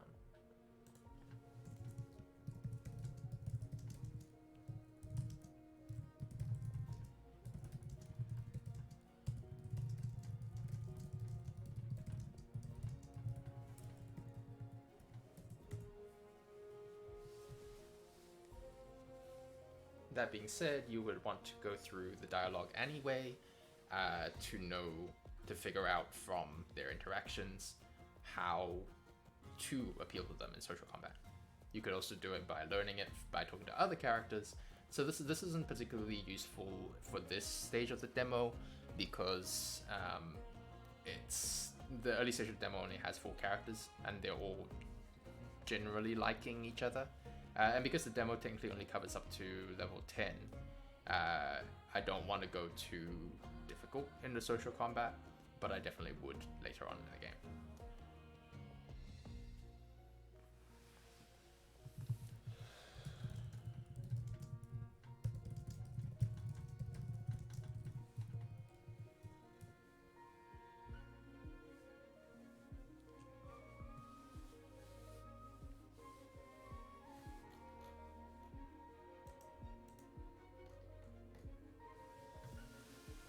So I guess the social combat system would basically be affecting the mechanics behind the dialogue, and how we would reward and punish players within the game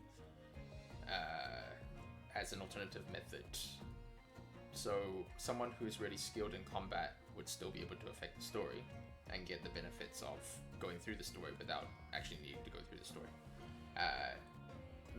However, so in a way it would also help with replayability, because someone who knows how to social combat from maybe having played the game before, just being very good at the game, would be able to grind relationship without necessarily needing to reread the same things over and over again. That being said, I do intend to keep certain things on story flag, which means you will need to go through some of the dialogue. This also technically benefits speedrunners, but team lead fucking hates speedrunners, so trying to get around that.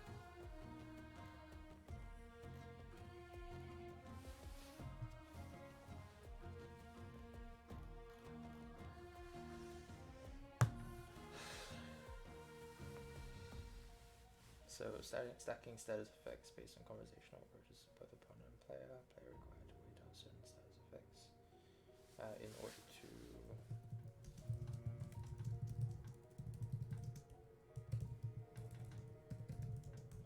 I do like the disliked light bar, and I think I will use it.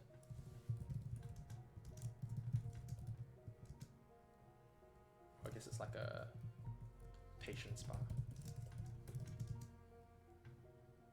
Which drains per action taken by player or gains.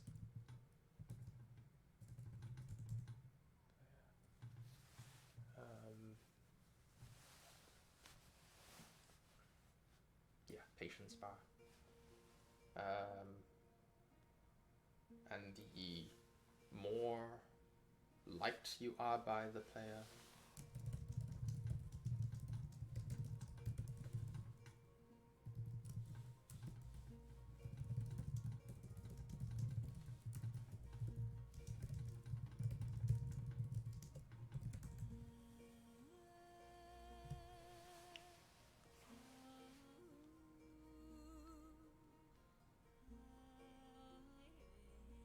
patience is effectively AP.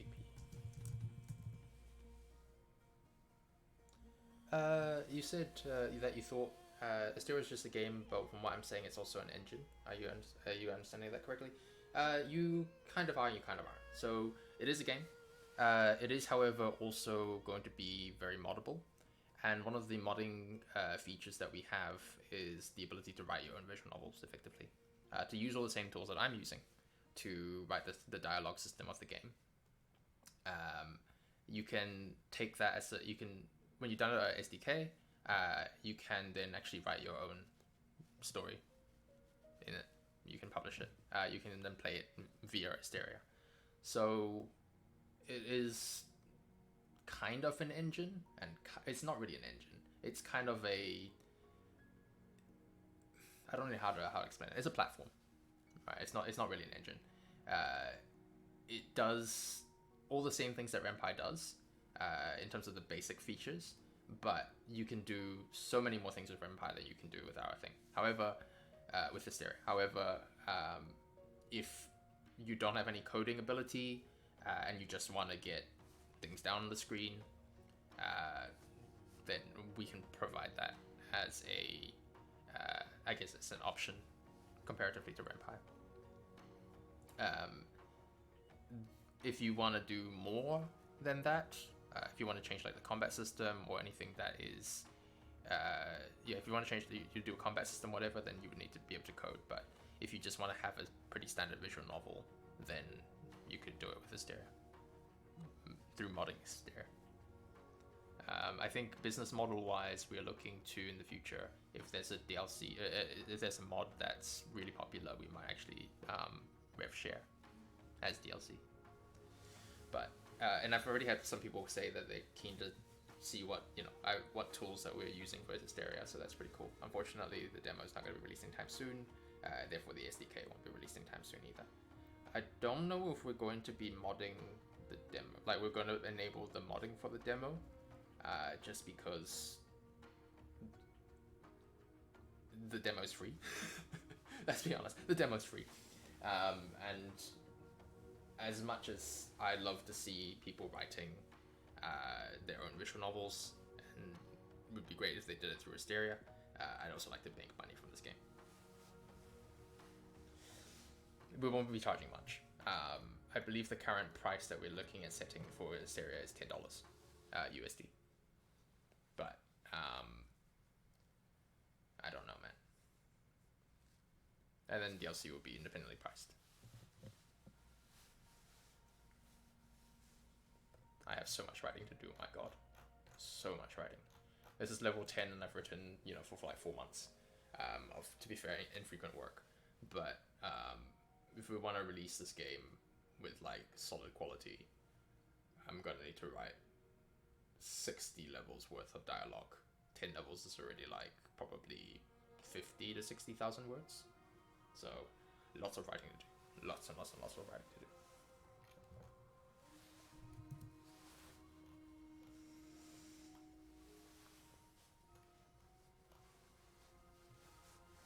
And of course, yeah, lots of writing. And of course, the thing is that the more characters we have, then the more interactions we have with those characters, then the more writing there is. So my estimates are like a broad estimate. It might go up, it might go down. It depends.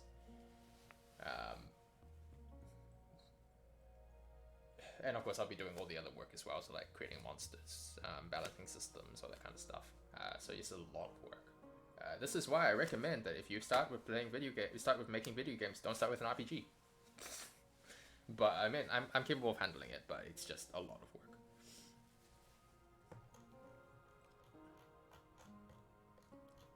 Likely, in terms of writing wise, we would be looking at every area that the player enters is a visual novel in its own right. In terms of like events that happen and so on and so forth. So effectively, depending on how we're looking at maybe 28 areas. Yeah, so like 28 visual novels. Yeah, we can get away with that. And they all interact with each other because you can travel from one to the other. Yeah, lots of writing.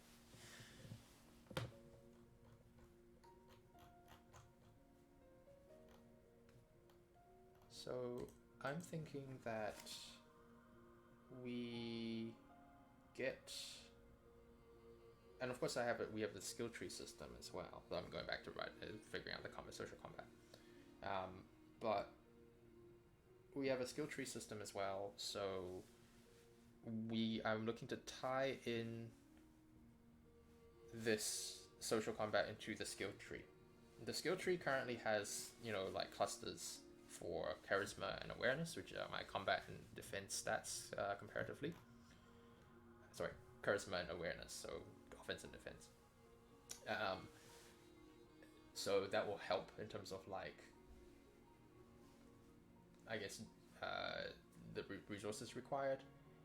I would consider the patience bar to be to replace the HP bar in social combat. Okay, so patience bar replaces the HP bar in combat.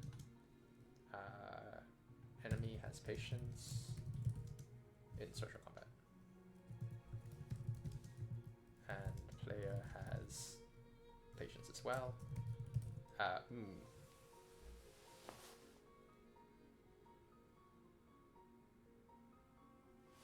Social combat for the enemy.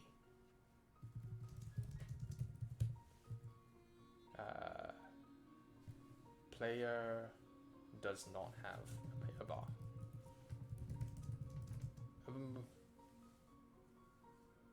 No, player also has the bar.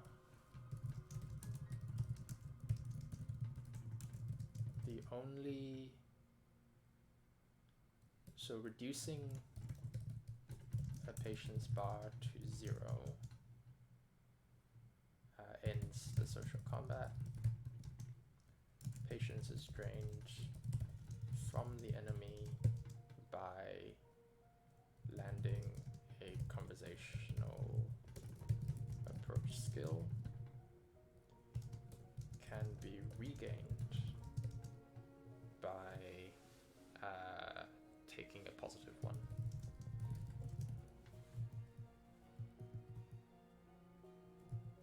Social combat can be immediately ended by initiating direct combat or by fleeing.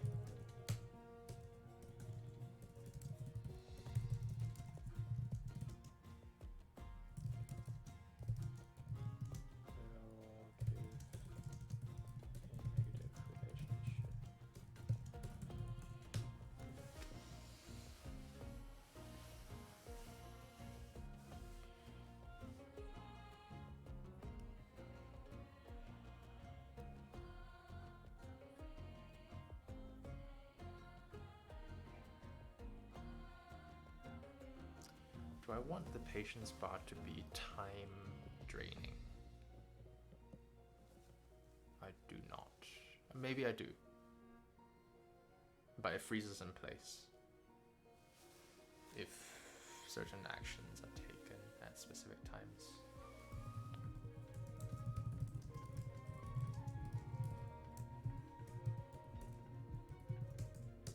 Be right back.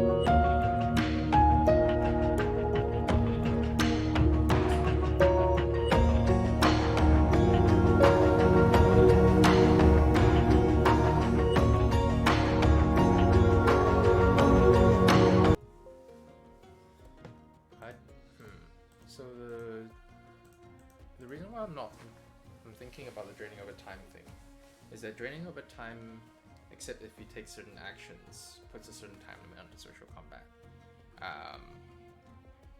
which is good because that's accurate to real life social. So it drains over time unless an action is currently being taken.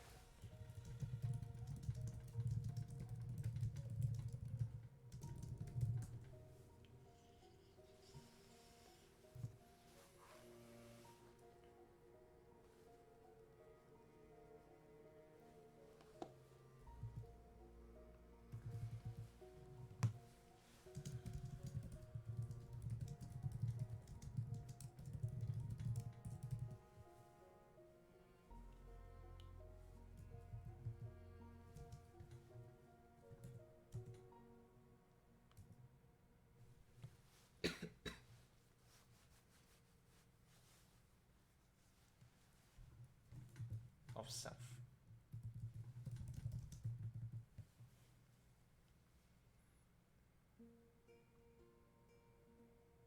No, of enemy.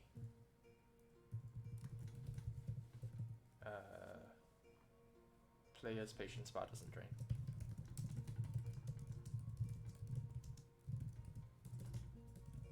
However, ship data and base rate.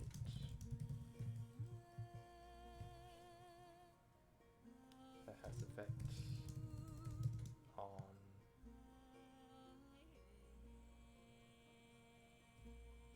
self.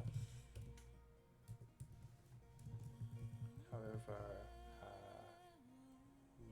negative action doesn't drain.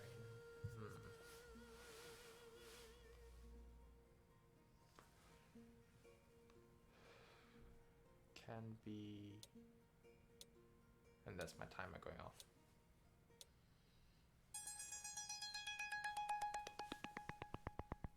I'm gonna keep going though. So the player's patience bar doesn't drain. However,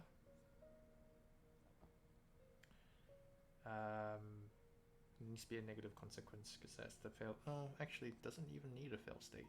If it's the player doesn't need a fail state unless no, it does. The player's patience bar doesn't drain. However, can be lost through enemy actions.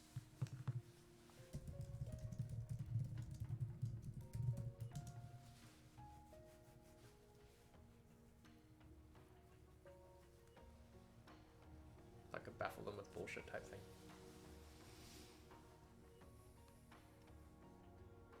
So if the enemy is just fucking monologuing, it can just drain. If player's patience is at 0,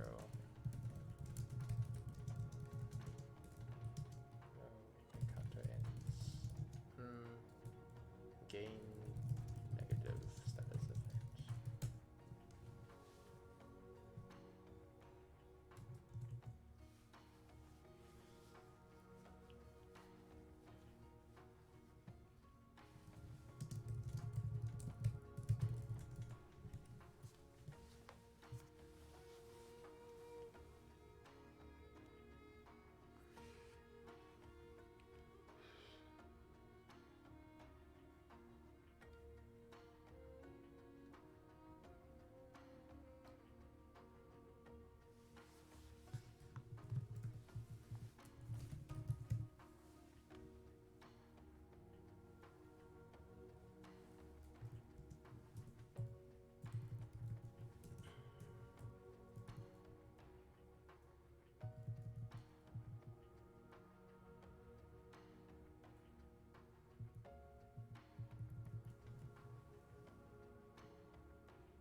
do like the conversational approach thing, but what I'll do with that is link it to the skill tree.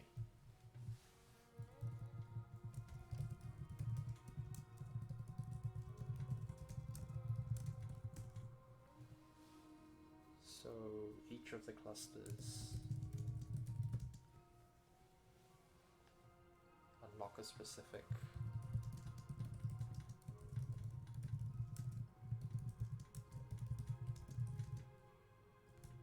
skill bar,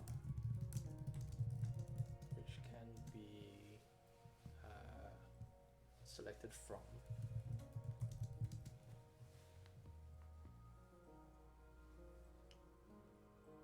in a radio selection screen off to the side of combat. Probably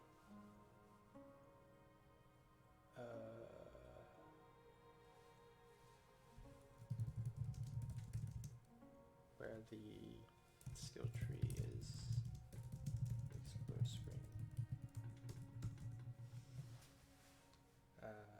Conversational.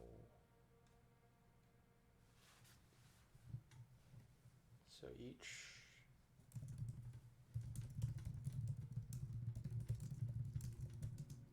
has 7 fixed skills.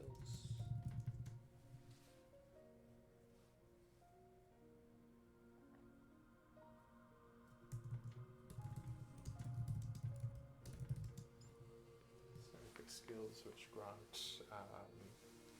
specific effects to specific types of enemies.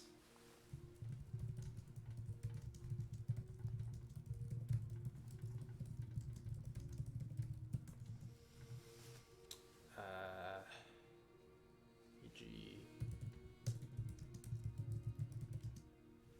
is also unlocked via story encounters.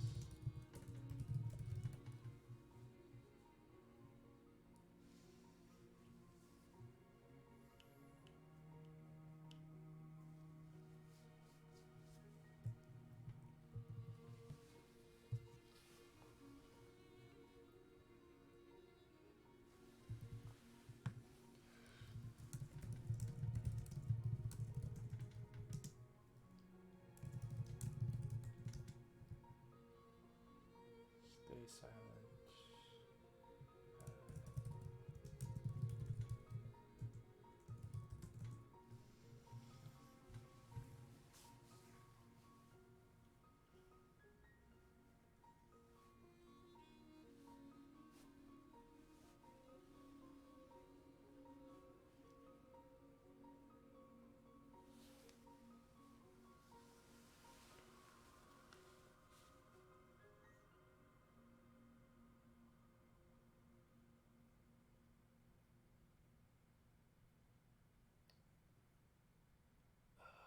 So basically you want to pay attention to what the enemy is casting.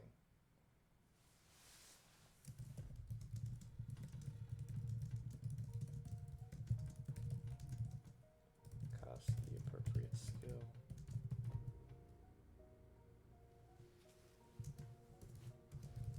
Response or response to interrupt, to start new form of action reaction.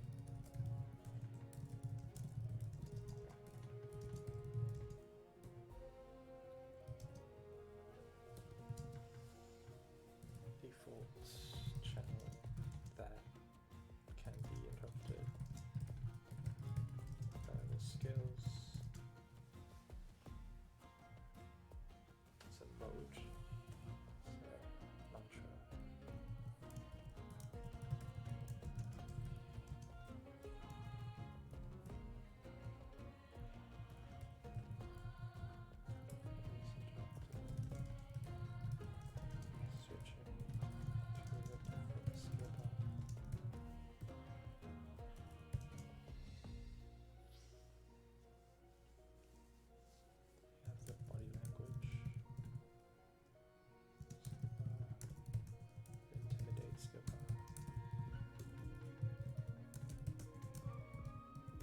shit, skill bar.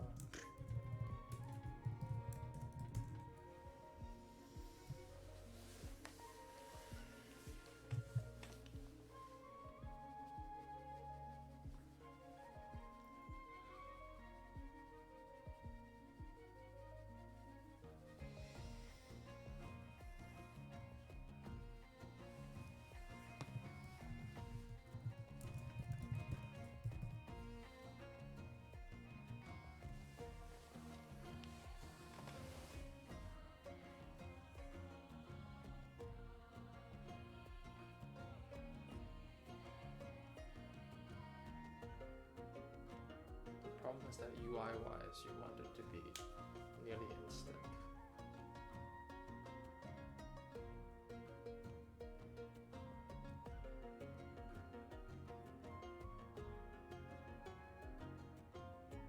So instead of a radio selection screen, we'll go for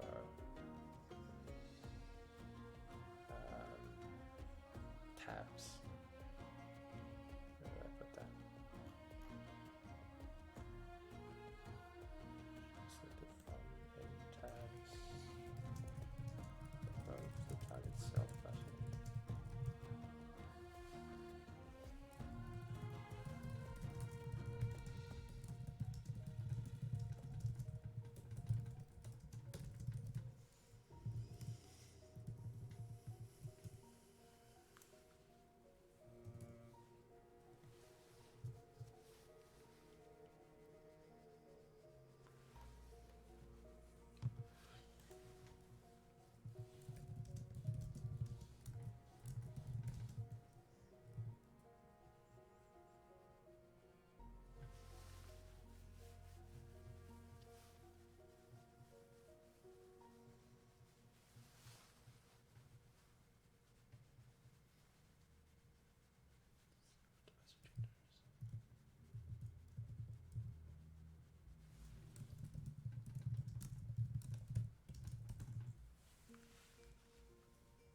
So we do like tabs that you can select from, and then you can just draw and clear.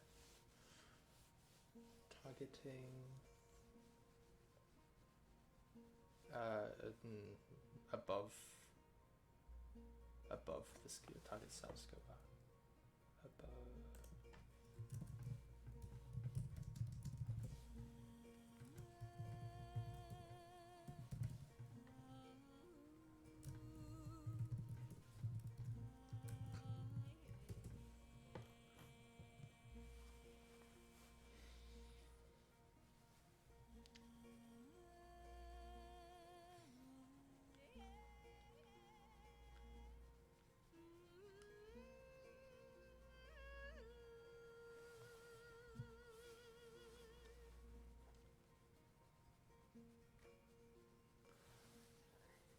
Good morning. Good morning, Void. How are you doing?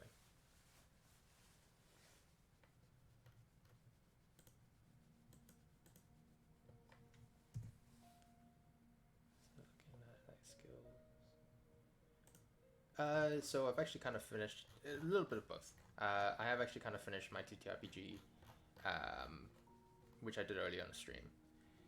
This one is more of a video game feature that's being written as a TTRPG. So right now I'm just sort of drafting the rules, and I will convert it into the TTRPG formatting very shortly. I am working on a video game that this is for,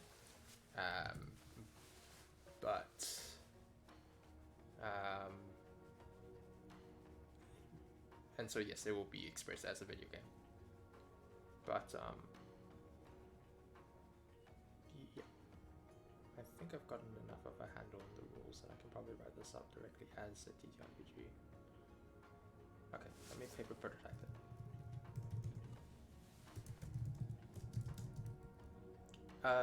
Yes, on Universe. It's called Asteria, which is the name of the video game. For this one, if I was going to release it as an independent TTRPG, which I may and file the numbers off, as in like file the serial numbers off, I would consider it. I just call it interaction.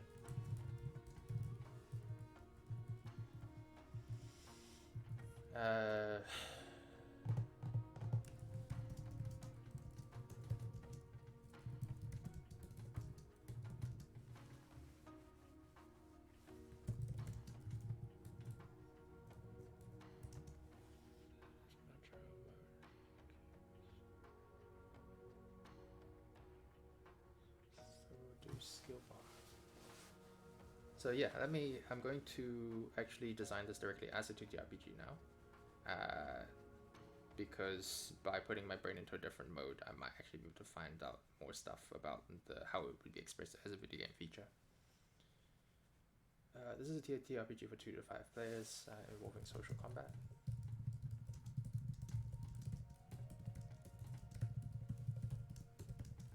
We're playing game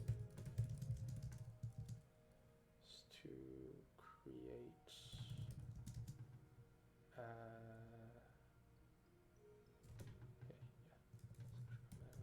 players in a set of seven fixed skills. Given a set of 7 fixed skills that they have to win in social combat. Fixed skills that they have to use by winning in social combat. They unlock further sets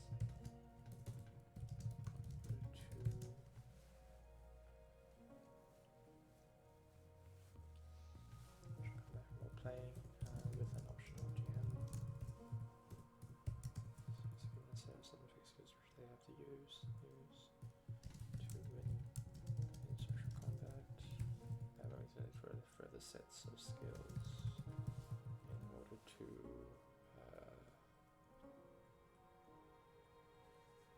continue to win. Players that unlock all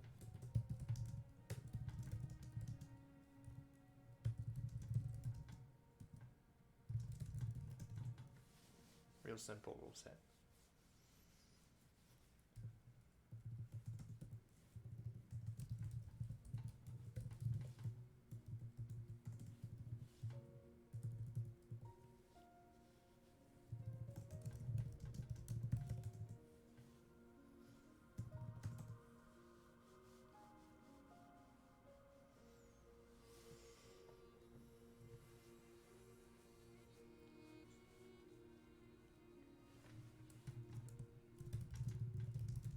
Breaking a massive TTRPG rule by which game engine? No, our own. This is actually a basis of Unity, effectively. It's a visual novel / JRPG, so we have a real-time combat system. What I was actually designing with the above stuff, the social combat system, is a variant on the real-time combat system. So how I would be able to do social combat in real time.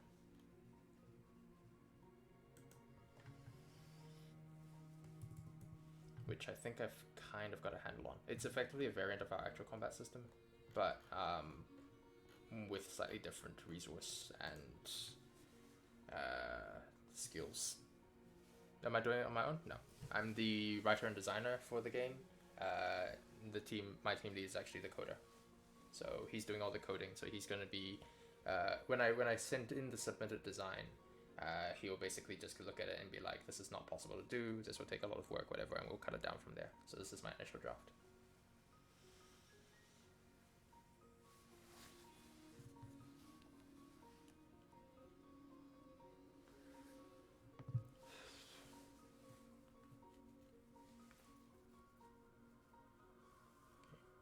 Every player is given patience bar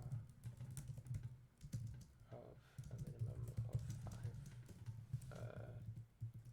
starting at 5.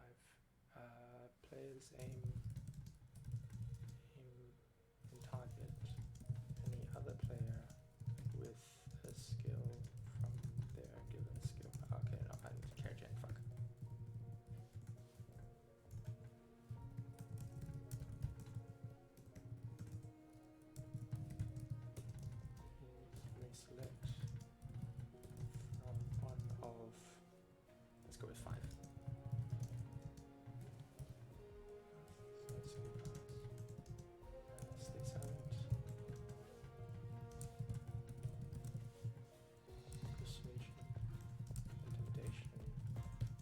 stealing this directly from D&D? Absolutely. Persuasion, intimidation. What's the last one?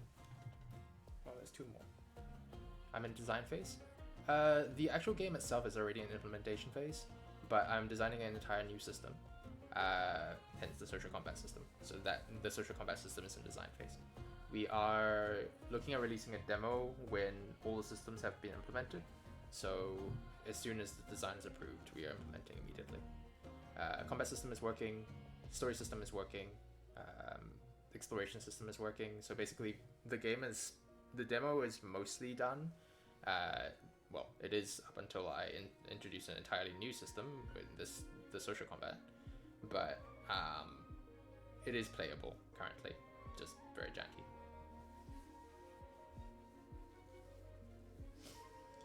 Stay silent, persuasion, intimidation, report building, sales. That's not going to be the final name. Negotiation, and wait, I forgot 5.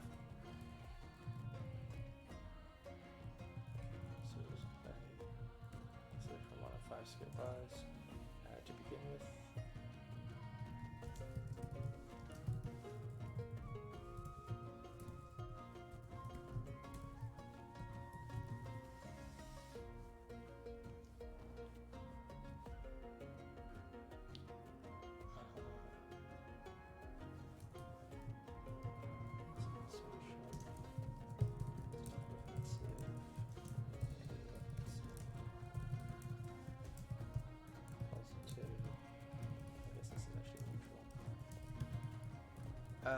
Alpha beta? Yeah, definitely. I would say so for sure. Unfortunately, it keeps being pushed back, but we are looking at hopefully a release date of like October for the demo. Unfortunately, we don't have a Steam page currently active because Team Lead basically wants the game to be playable and like not janky before we release a Steam page and a demo. But when we do, then we will do it. And unfortunately, introducing an entire new system is going to make it super janky, like super scuffed, super janky.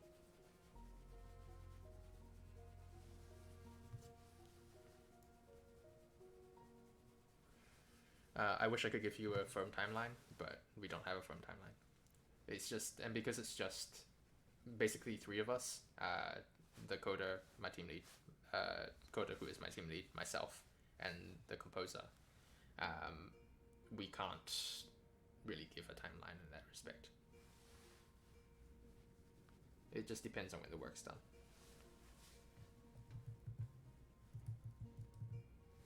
Positive, defensive.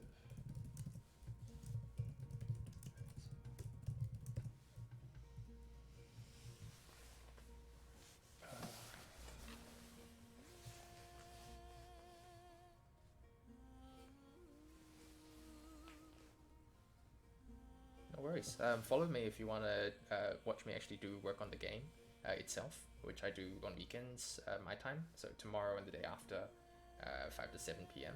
New Zealand time. That's where I am. I actively work on writing stuff for the game, implementing things in the game, that kind of stuff. Oh, yeah, thanks so much for your follow.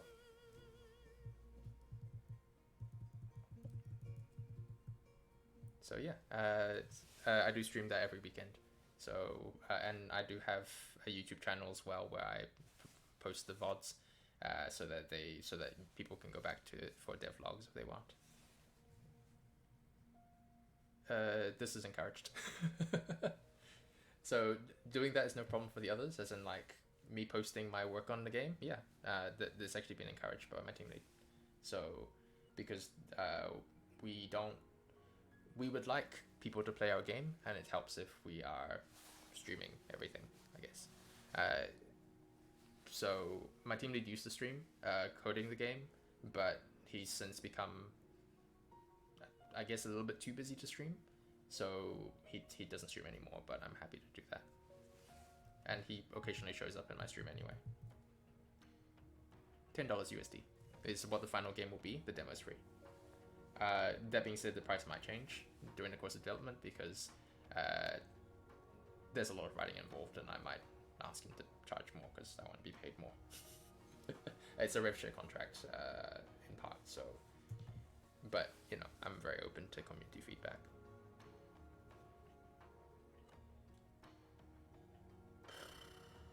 Right, let me keep writing this.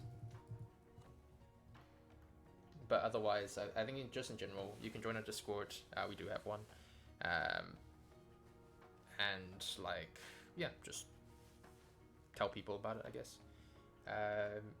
Price-wise, yeah, we haven't really fixed the price because the development of the game itself, like the full game itself, we don't even really have an announcement date or a projected deadline or projected release date because mostly I just want the demo out first. Mostly we want the demo out first before we think about how big the final game is going to be.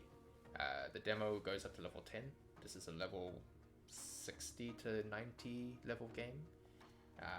So price-wise, yeah, we'll just see how it goes. I think I know this is my team lead's passion project, so I know he wants to charge relatively limited. Yeah, absolutely. It's a lot of work, and thank you. I agree completely. You do web design and character design for indie devs and some of his biggest studios. Are you an artist? Because we could really use a freaking artist. No, we are commissioning art currently, but it's a very specific art style, so possibly not. But yeah, it's there's a lot of work involved.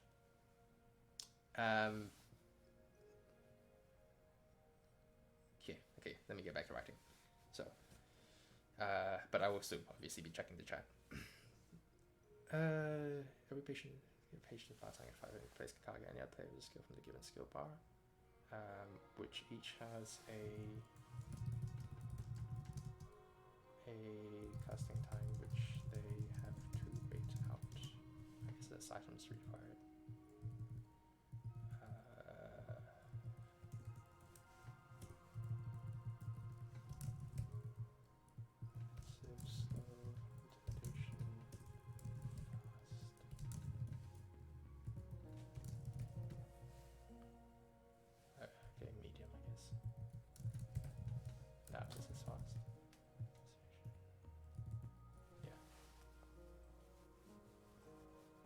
Kind of art style. Yeah, so the background that you're seeing right now, minus the timer, which I'm no longer looking at, this is our backgrounds. However, so this is the backgrounds for the game. However, which you will see when you're playing through the game. I've said however here. However, our character art style is isekai anime. So specifically, the art references are things like Free Ren, Sword Art Online, Log Horizon, stuff like that. So yeah, anime style, but a very specific, like, easily animated simple is what we're looking at, which is and my team lead is a person who's approving or disapproving the art style, so he's got a very distinct I guess style in mind. Character creator, prefixed. We are a visual novel, so we do want to have characters that the players will want to romance or want to interact with. So prefixed is more preferred than character creator. In terms of the player themselves, we do not have a character customization screen at the moment. It is planned, but not completely required for the demo, so we're not including that right now in the demo. Probably in the full game itself we would include it. It's pretty high on the to-do list, but not at present.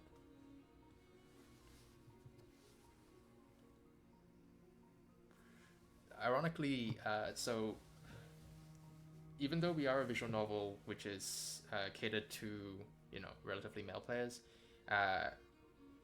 I personally want to have male characters. I mean, Team Lead does too, but want to have an equal mix of like male characters and female characters. However, the one commissioned artist we've been able to find that fits the art style literally cannot draw male characters, so we don't have any male characters in the game. We don't have any male characters like added to the game because we don't have art for the male character. I would like you know, big, bulky, muscly dudes to be able to write characters for. Yeah, prefix is a lot easier, definitely. Sorry, back to it. Yeah, big, beefy, himbo dude. I have a character written up, I have dialogue written up, but I can't implement it into the game because we don't have art for it. And finding an artist that draws that specific style with beefy dudes is surprisingly difficult for the budget that we have. Actually, maybe not surprisingly difficult. It's just very difficult, because everyone who draws in that style tends to draw waifu type characters. You do have problems with women's. Oh, perfect. No, we have an artist that would draw anime women's. We just don't have an artist that would draw anime men, anime beefy men specifically. She can draw Bishonen. She can draw our current artist that we're commissioning a lot of art from. She can draw Bishonen. She can draw like prince-looking, twink-looking male characters, but she cannot draw beefy, muscly dudes. That is actually specifically what we want to find. We don't have. So this is very ironic for a visual novel that we have an all-female cast. Yes, I do have an example. I need to go into Firefox for that. Black Clover. Can't remember his name.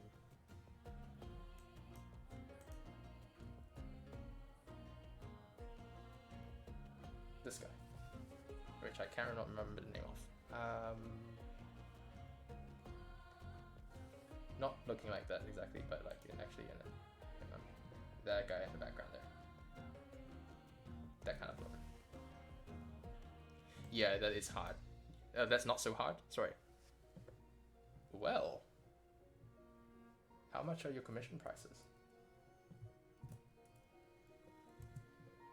So that actually might be the stopping point. It is actually the stopping point right now because we happen to find artists that are able to do it, but the budget required is a bit too high for us right now because we're not currently making any money from this game since we haven't released it.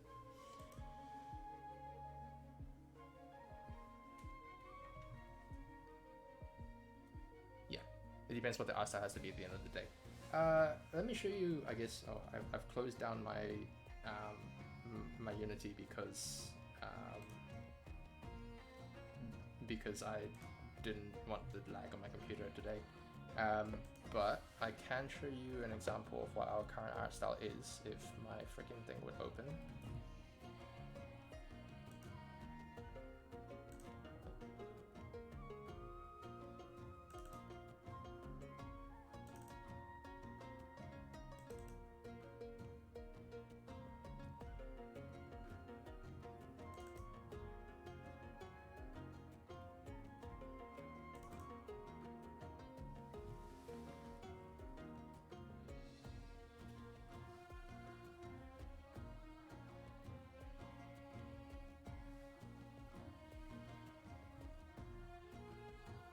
Please don't crash my computer.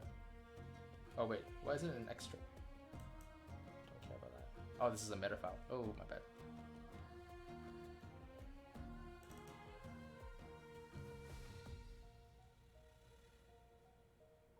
Wait, that's not it.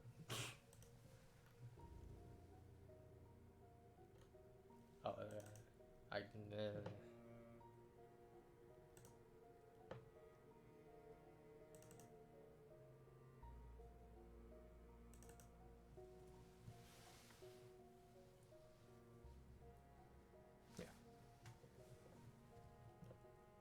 So this is one of the characters currently.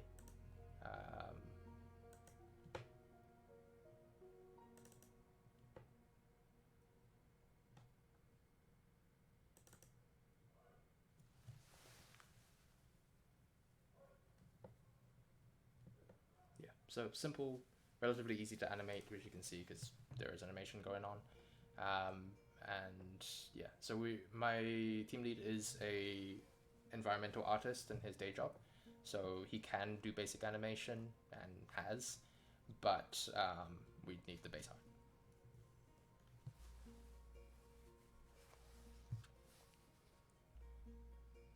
Are we needing spreadsheets? 2-3 posters is enough, at least for the moment. When we get more funding, which will be post demo release, whether that's publisher or Kickstarter, then we'll probably look at commissioning more. but right now 2 to 3 poses is more than enough. All of our main characters only have 2 poses currently. All of our main characters that have art only have 2 poses, sometimes less. So quite happy with just 2 to 3 poses. But yeah, budget's going to be the big thing, because we can't really afford that much, unfortunately. I'm very fortunate with the art we have currently, in that my team lead pays in USD, and the conversion, I managed to find him an artist from New Zealand, where I'm based out of, and the conversion from USD to NZD is very, very, very high. So like nearly double pricing. So very cheap for US dollars, but like pretty good for us. So that's kind of the reason we were able to get away with like the kind of poses that we had for the budget that we have, which is minimal. Okay. Yeah. No, that'd be really cool. But again, I think, do you happen to have a portfolio? Because it's more like I'm personally generally okay with whatever art we can get, but my team lead's very picky, which, because he works for a AAA studio, he's very picky. There have been a number of times where I've been like, hey, this is really cool, and he's like, no. So unfortunately, if you have a portfolio, I'm really happy to pass it along, and if so.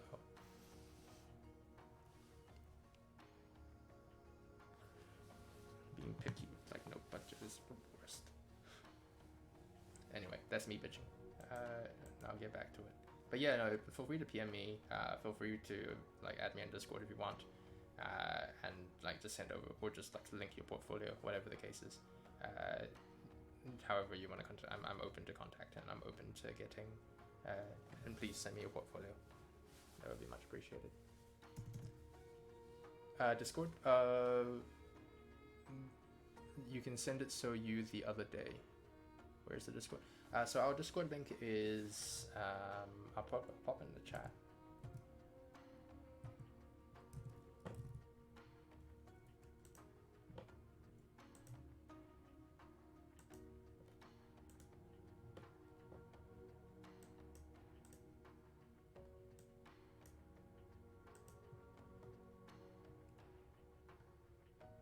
God damn.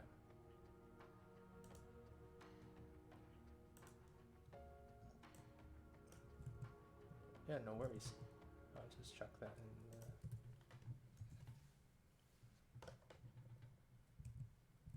So yeah, that would be the chat there. I am skipping back and forth between what I was trying to do right here. So yeah, feel free to chuck that into the Discord. Just join the Discord and just pop the portfolio in the general chat, and I'll tag our team leads on it.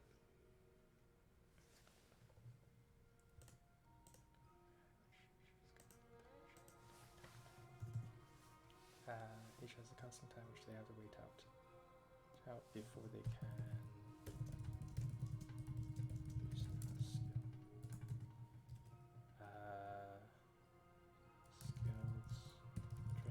Skills, train or regain patience. If a player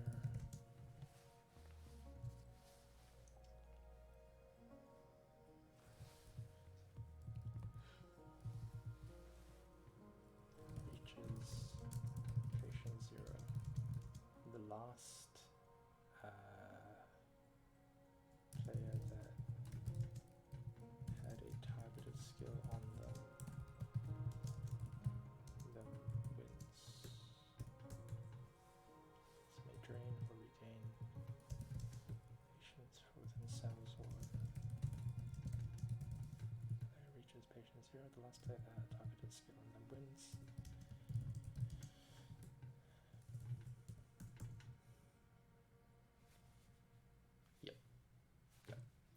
That's pretty good. Okay, and then we'll go at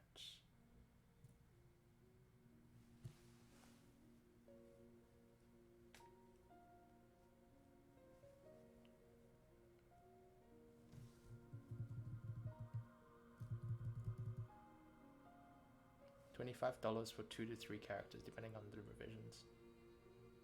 Yeah, I think personally that's within the budget. So obviously the budget comes from my team lead, so it depends on what he thinks as well. So yeah, so I'll pop the portfolio over to him, and then he can make the final decision.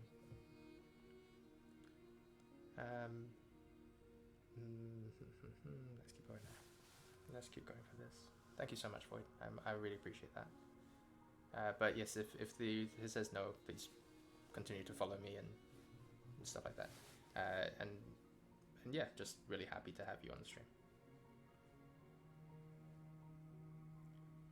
Cool. So last player that has wins victory in peer play leads to the player. Perfect. Yeah.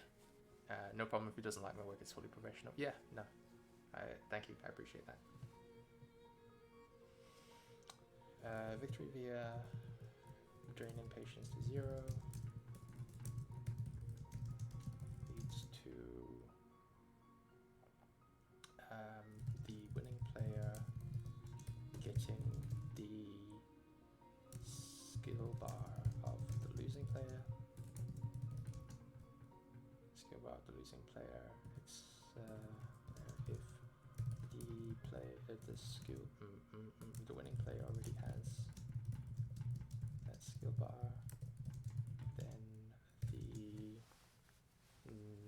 the next available skill bar numerically is granted to the winning player.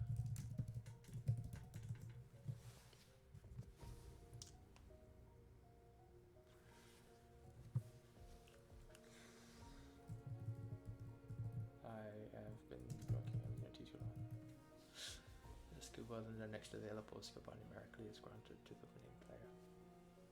Players who have 5 skill bars win the game.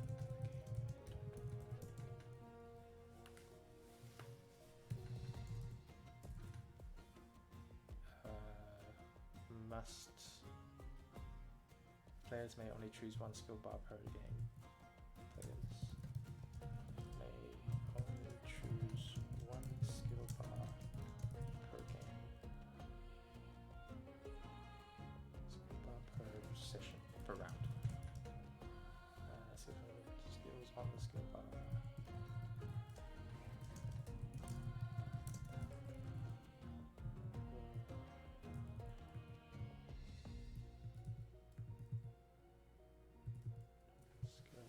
Targeted training skill. Targeted skill. Okay, let's say targeted skill and then wins. Multiple players reach the time.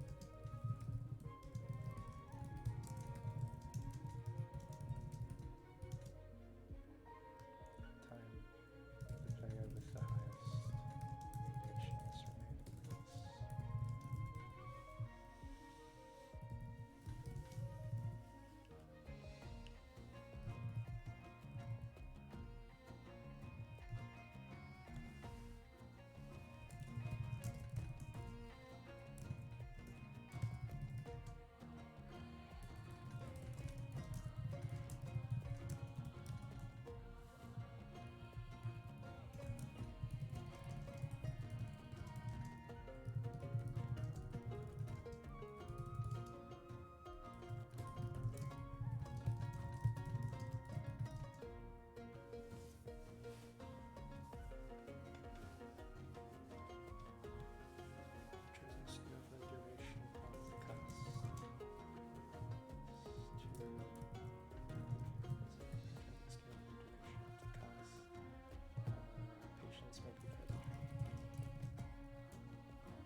I don't know how to make that roleplay work, but that's fine. I'll work that out later.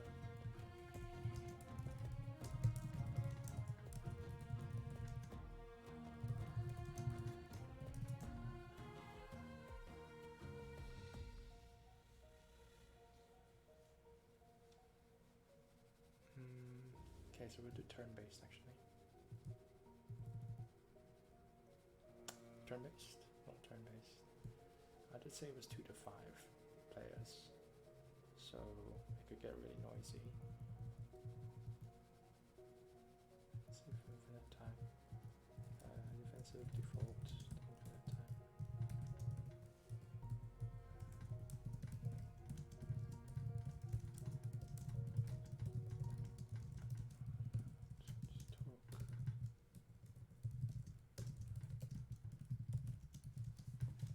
Just talk. No. Speak coherently at any point. Speak in words.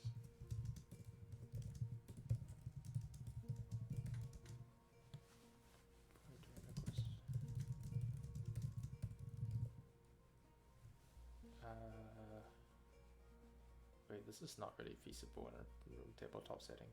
Shit, how are people counting? The one that did the women art, is there a problem why they have so many problems with guys?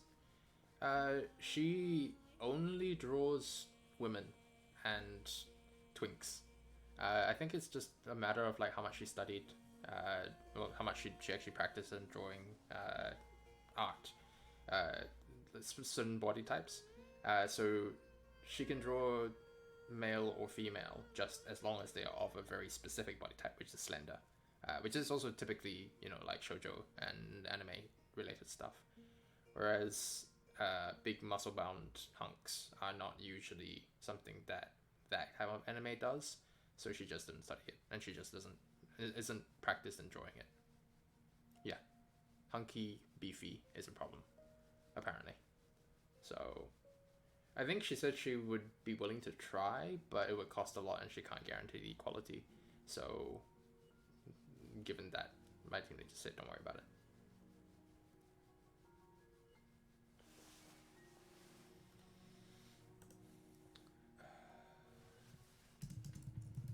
Patience drain is reduced to 0. All players have patience drains at a rate of 1 per minute. 1 per minute? 1 per minute.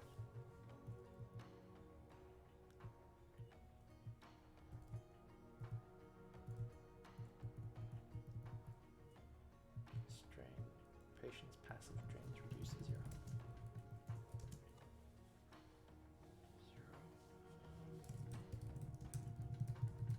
Would it would yeah, exactly. She's not the not really a thing there. So I think she said we would charge slightly less, but the quality wasn't assured. But either way, team lead just said no.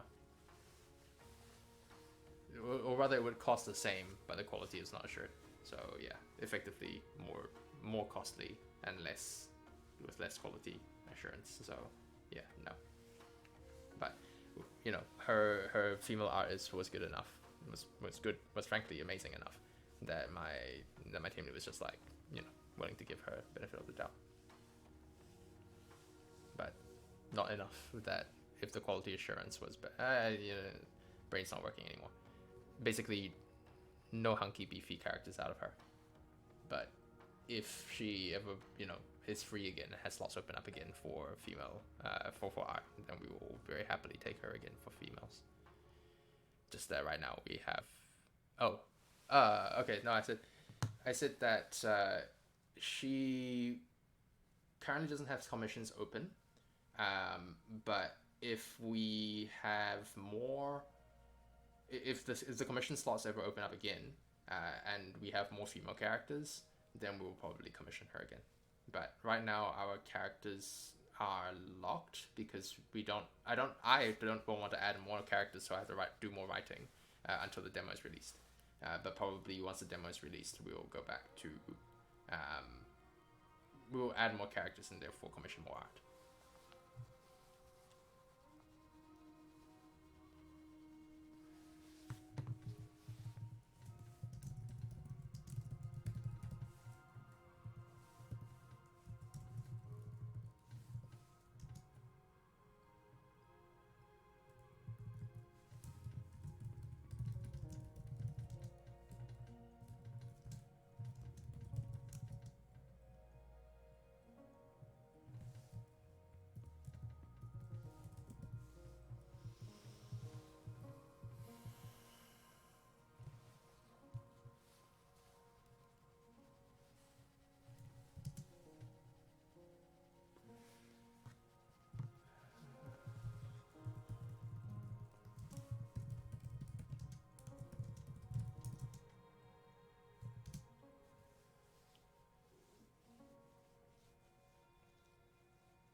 How did the message not get through?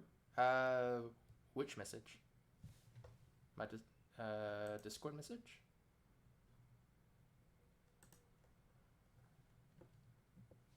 Which message? Oh.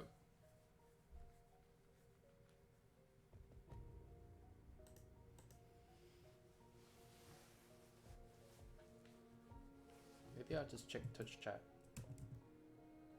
No, I didn't see it.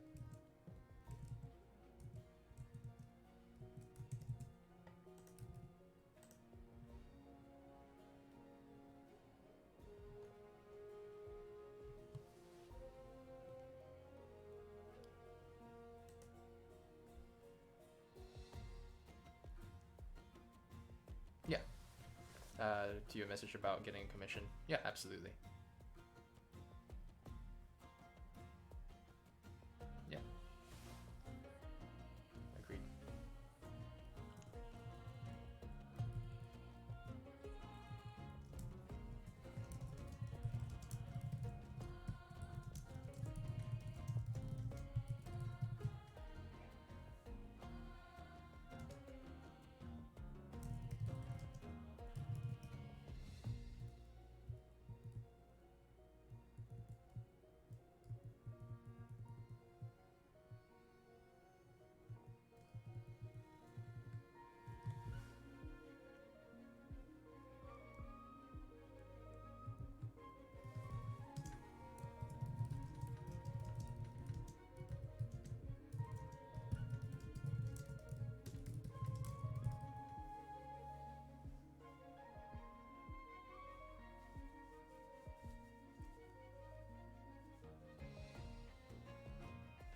That's cool, yeah.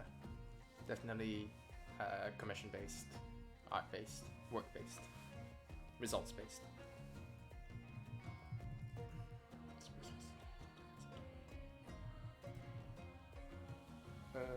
Surf, drain.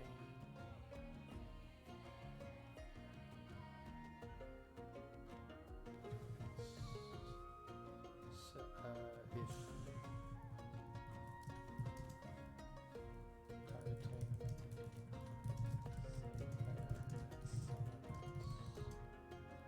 okay, that's actually offensive.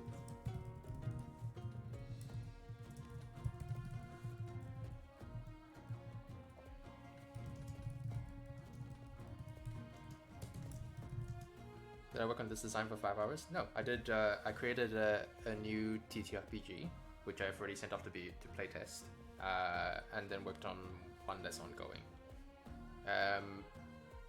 The first one took 2 hours. It's called Cringineering, which is a game entirely about engineering the most cringy response possible. The second one was my own personal passion project, which is a cooking and ciencia tabletop RPG, and then this one.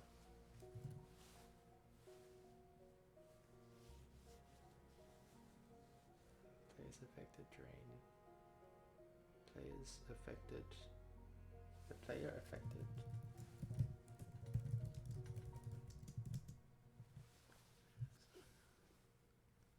Cooking activity, like Dungeon Meshi? Not quite. Kind of similar, but not quite. Dungeon Meshi is effectively a combination of cooking and dungeon diving. So like D&D plus cooking, kind of, in a way. But the one I'm looking at, the one I'm doing is based off Ciencia. So Ciencia would be something like The King's Avatar. Wait, no, that's not a Ciencia. That's a video game anime. Video game light novel. Ciencia would be like Legend of the Condor Heroes, or like cooks battling. Shokugeki no Shoma. Chefs battling. Shokugeki no Shoma. No, Shoma? Yeah, that's a relatively old anime. Something kind of similar, but not quite. I'm looking at doing something that's a mix of cooking, cultivation as in Ciencia, so like Wuxia. So it like trying to think of what would be really famous if you're not familiar with the genre at all. Water Margin, I guess, would be the classic. Romance of the Three Kingdoms, kind of. Not really. Romance is more of a martial. Okay, so Water Margin, or like Legend of the Condor Heroes.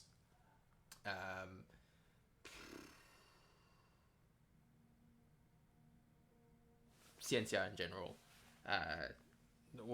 Always, yeah, mixed with cooking. And just generally Chinese culture. Ancient Chinese culture. That one's a big project though, so I've been working on it for months. So just doing like little bit by little bit there, and then this thing. Target the same player, the player affected has a double.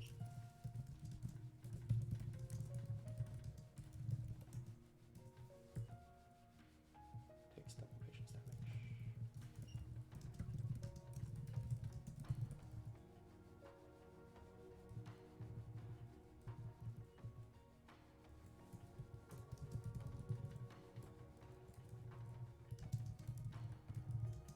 I do have other projects other than Asteria, yes. I generally like designing things. I'm thinking about making this. I'm making this stream, my Friday streams, just basically going back to creating TTRPGs. As said in the stream title, I'm effectively going to be posting whatever I finish on itch.io, so that I have basically a portfolio of TTRPGs that is just a little bit more filled out than what I currently have, which is super minimal. And it's generally practicing my design skills. So I'm mostly looking at creating varied experiences, more than just D&D Pathfinder style games, and kind of like narrowing down my personal design voice and style, while trying to improve my skills so I don't just default in the same mechanical systems over and over, which has already happened. Like today, all 3 systems that I've done are all relatively similar. So I want to try to break out from that and improve my design skills. It's really cool. I couldn't think of a way how to promote being a writer for TTRPG so to get commissions. I don't think it's possible to be commissioned for a TTRPG. Well, I say that having just taken a commission for a TTRPG. But that was a very, very rare and one-off thing. Basically, I think one of the issues with being commissioned to write for TTRPGs is that most TTRPGs are created passion-wise, like as a passion project, and so what you will mostly be commissioned to do is to, keep an eye, like review what someone else has done, bounce back against a more experienced writer. It's more common if to be hired for commission, as a narrative or world building writer than it would be to be done as a game designer or rules designer. I say that having just taken a commission as a rules designer, but that was, as mentioned, very, very rare, very one-off. I was mostly just looking at INAT for it, and it just kind of showed up.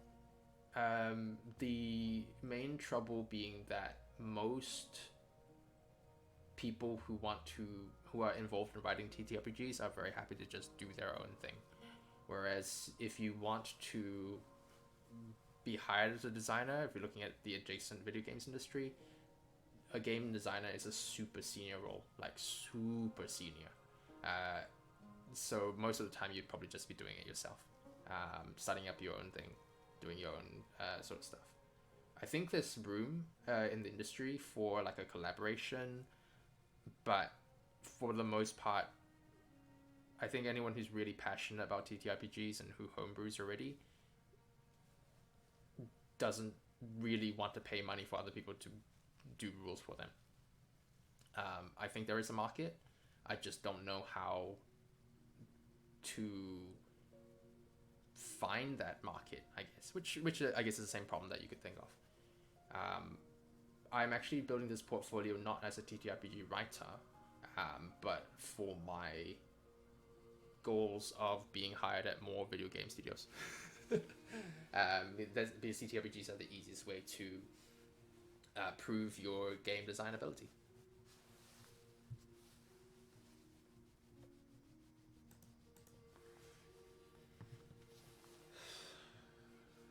It takes double patience damage.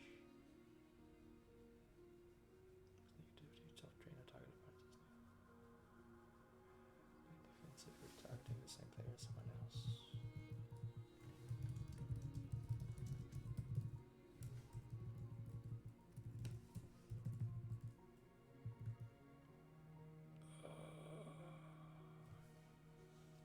I need 7.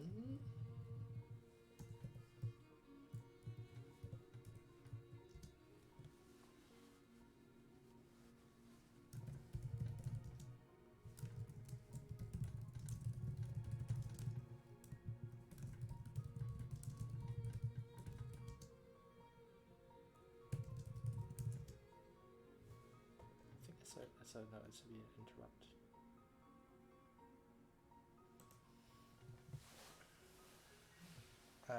So you're saying that you think that TTRPGs will get more professional? I don't think so. Personally, I don't think so. The trouble is that maybe. Okay, I'll qualify that with a maybe. Reason I say that is that there's two big things happening.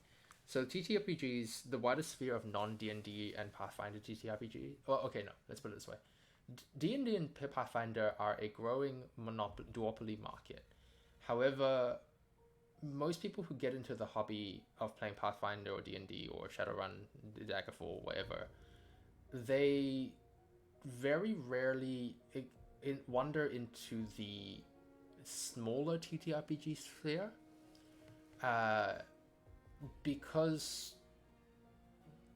D&D takes up the entirety of like multiple nights. So even though the hobby itself is getting bigger, it's really only benefiting the two big, like the maybe like big 10. The absolute mass of non D&D style TTRPGs is just not at all marketed or shown off to those kinds of players who are looking for something new and something different. So yes, I think so. You're right. It is something of a marketing issue, but at the same time, D&D, the Big 10 are big because they appeal to all kinds of players, whereas the smaller TTRPGs are much more niche and require a certain openness to experience.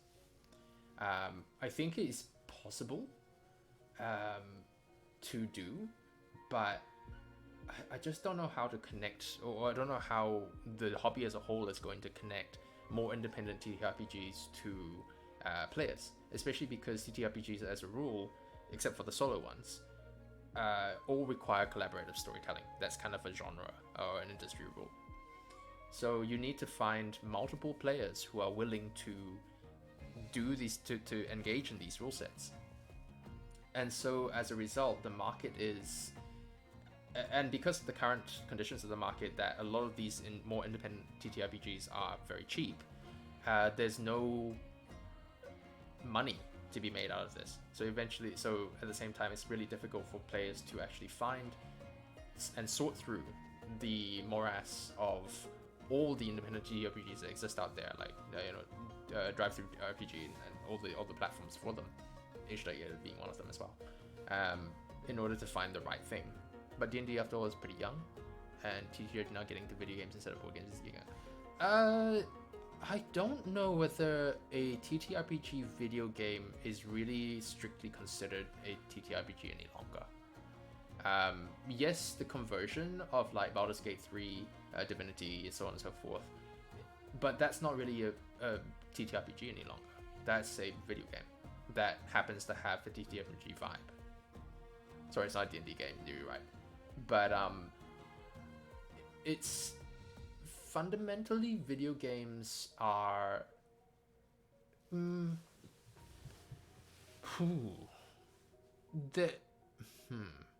you're right, that's a new genre. It's not quite a D&D game that doesn't currently exist. There's like, I guess, like D&D 1 and stuff like that, but most of the time, I personally would not consider a TTRPG video game that really sticks true to the collaborative storytelling roots to be a video game. But likewise, I wouldn't consider a video game that has a completely preset story to be a TTRPG game. There is a bit of a difference. So like if you were playing through a CRPG, I need to remind myself what a CRPG actually stands for. Computer RPG. Yeah, I guess that kind of counts.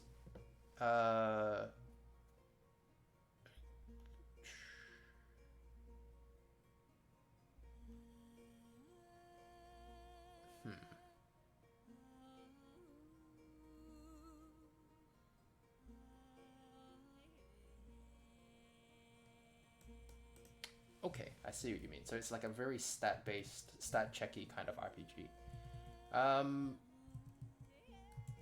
I guess. But even then, as a genre, I would consider that to be a video game genre, CRPG. Not so much a tabletop RPG genre. Although, definitely, I think fundamentally the difference is what the outcome of playing this game is. If the outcome is that every player at the table or at the session or whatever comes up with a shared collaborative story of some kind, or has a social experience during it, then it is a tabletop game. Whereas if everyone comes out of it, having a non-social experience, then it's technically a video game. That is a really broad definition. I can already think of exceptions, so maybe that's not the right definition. That's what Asteria is, for example. No, it's on a PC instead of a tabletop. Asteria is a video game. It's a video game right off the bat. It was designed as a video game. There's no multiplayer in Asteria whatsoever, so it's definitely not a tabletop. There are solo tabletop RPGs, but it just offers more. It's hard because they kind of overlap a lot. But Asteria is 100% a video game, not a tabletop game in any way. What I'm doing here, this kind of design here, this is it multiplayer? No, it's not multiplayer. It's a solo single player game. There's no multiplayer involved or whatever. Whatever I'm designing in here is adapted from. I adapted what I was looking at designing into a tabletop RPG format, and I will be adapting it back to a video game format in order to make it function as a video game feature. Really, the benefit of me doing it this particular way is that all of this, like what the skills actually do, that will be able to be done as a video game feature. The rest is a conversion to a tabletop game feature. None of this, or like very little of this, is actually going to be playable in the video game. The exception would probably be this particular paragraph. Well, okay, these two paragraphs, maybe. It could be multiple people over stuff like Hamachi. What is Hamachi?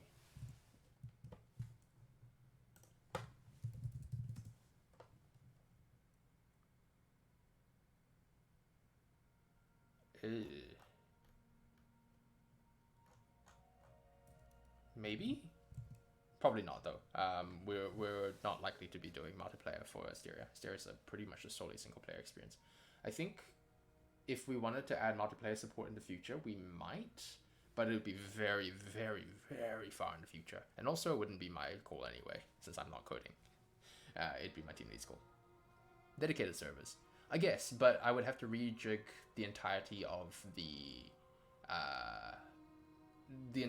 how I've been designing the game, because there is no matchmaking. There is no way.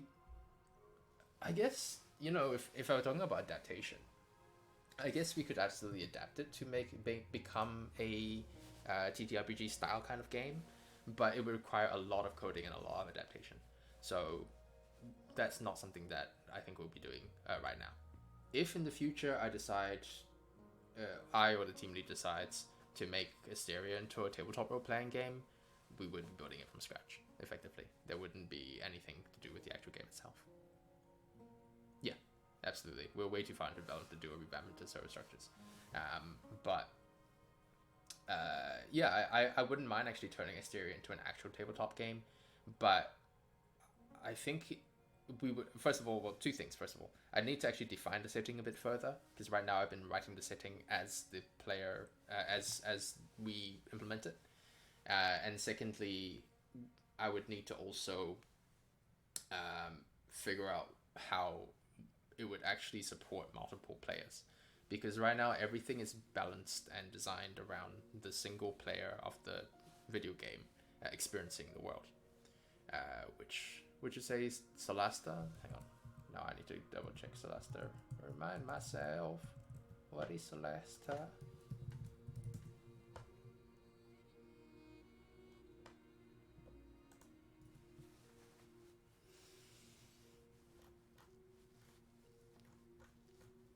Yes, but I wouldn't consider. I would consider it to be a tabletop inspired CRPG, because that's linked to the actual tabletop game, which is here. I would consider it to be a tabletop inspired game rather than an actual tabletop specific game, because a specific tabletop RPG, a tabletop. Wow, my sentence didn't go anywhere. All right, I would consider Celeste, the upcoming video game Celeste, to be a tabletop-inspired video game. I would not consider it to be a tabletop game. The tabletop game only applies. No, I've already defined that. So yeah, I would consider it to be a tabletop-inspired video game. That's it.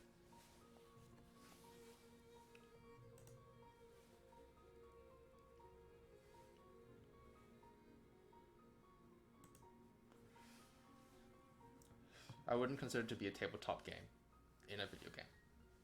To me, they are two separate things. Yeah. Well, yes, but also, like, it's not a tabletop game in terms of the social aspect, because it's not social. Hang on. As far as I understand, it's not social. Let me double check. Is that multiplayer?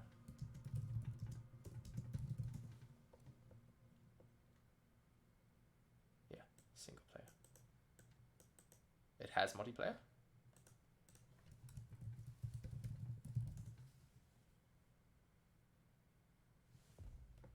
Oh.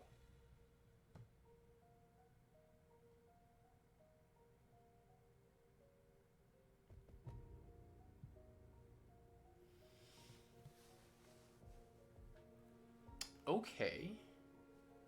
In that case, oh, that one borders. That one draws the line a little bit. That one overlaps a little bit in terms of the border.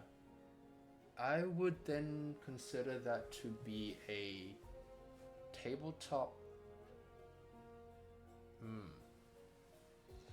That would be a TTCRPG, I think. So that would definitely straddle the boundary there.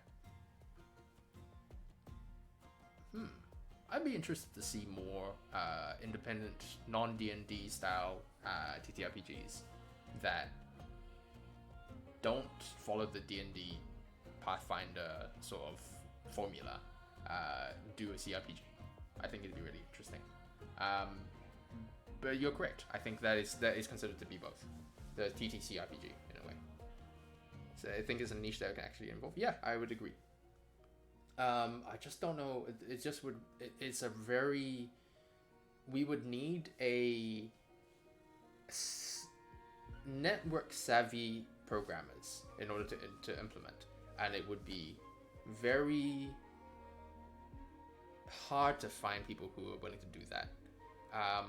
It is a niche that I think you're right will evolve, but it's also a niche that is really, I wouldn't say gatekeepy, not elitist either, just very specific.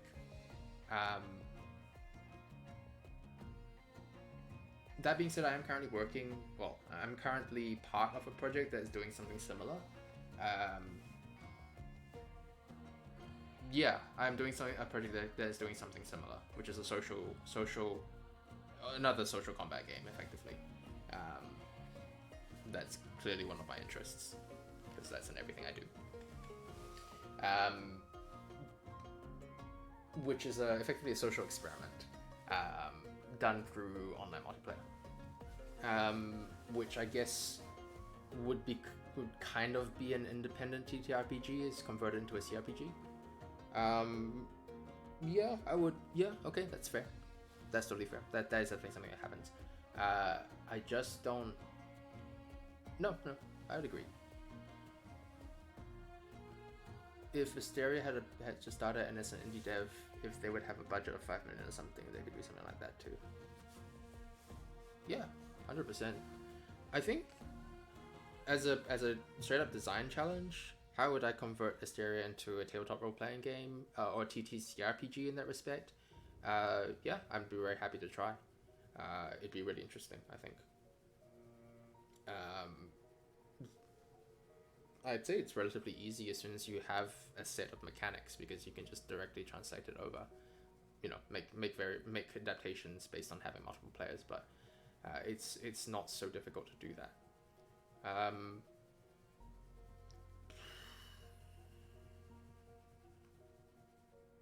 Yeah.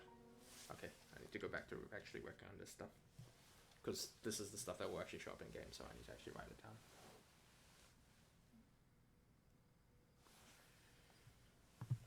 Express negativity. No worries, man. I probably will be ending the stream relatively soon because I've been streaming for hours now. But yeah, I would like to eat dinner, and then I'll probably come back and start streaming again.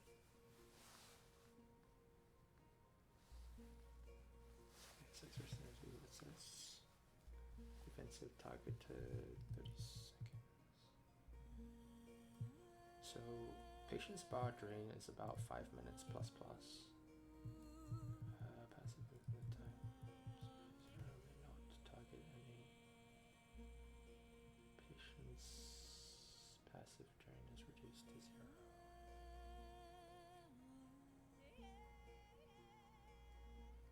And may not.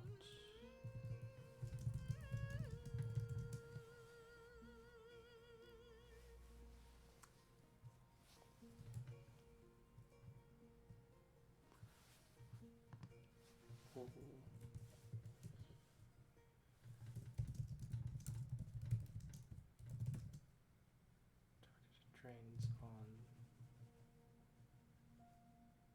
Okay.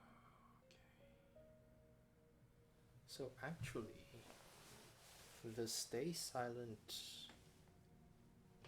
is going to actually be a feature of all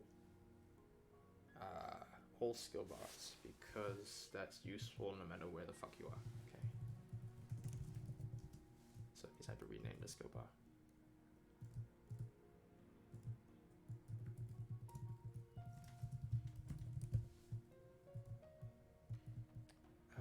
Players may use skills from all.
think what I'll do is that I'll write this and then maybe another skill bar and then call it for now and go grab dinner. Then I'll start streaming again later and do the rest.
So yeah, I'm never gonna release this as an actual TTRPG because there's way too many fucking interactions.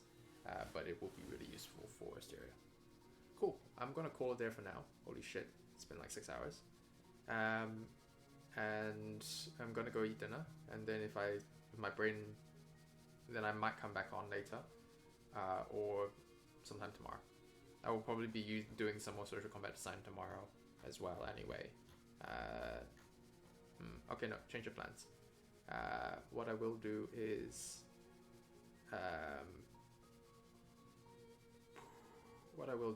actually end the stream here, and then I'll stream again tomorrow, working on Asteria. Thanks for joining me, everybody, and I hope you all have really good the rest of your days or evenings, and I wish you guys all the best. I completely forgot to put in an ending soon picture or scene, so we're just gonna end it here. Thanks, everybody. Bye bye now, and this will also go up on my YouTube channel, which is at Grok Autumn's -G5F. Thank you very much. Bye bye.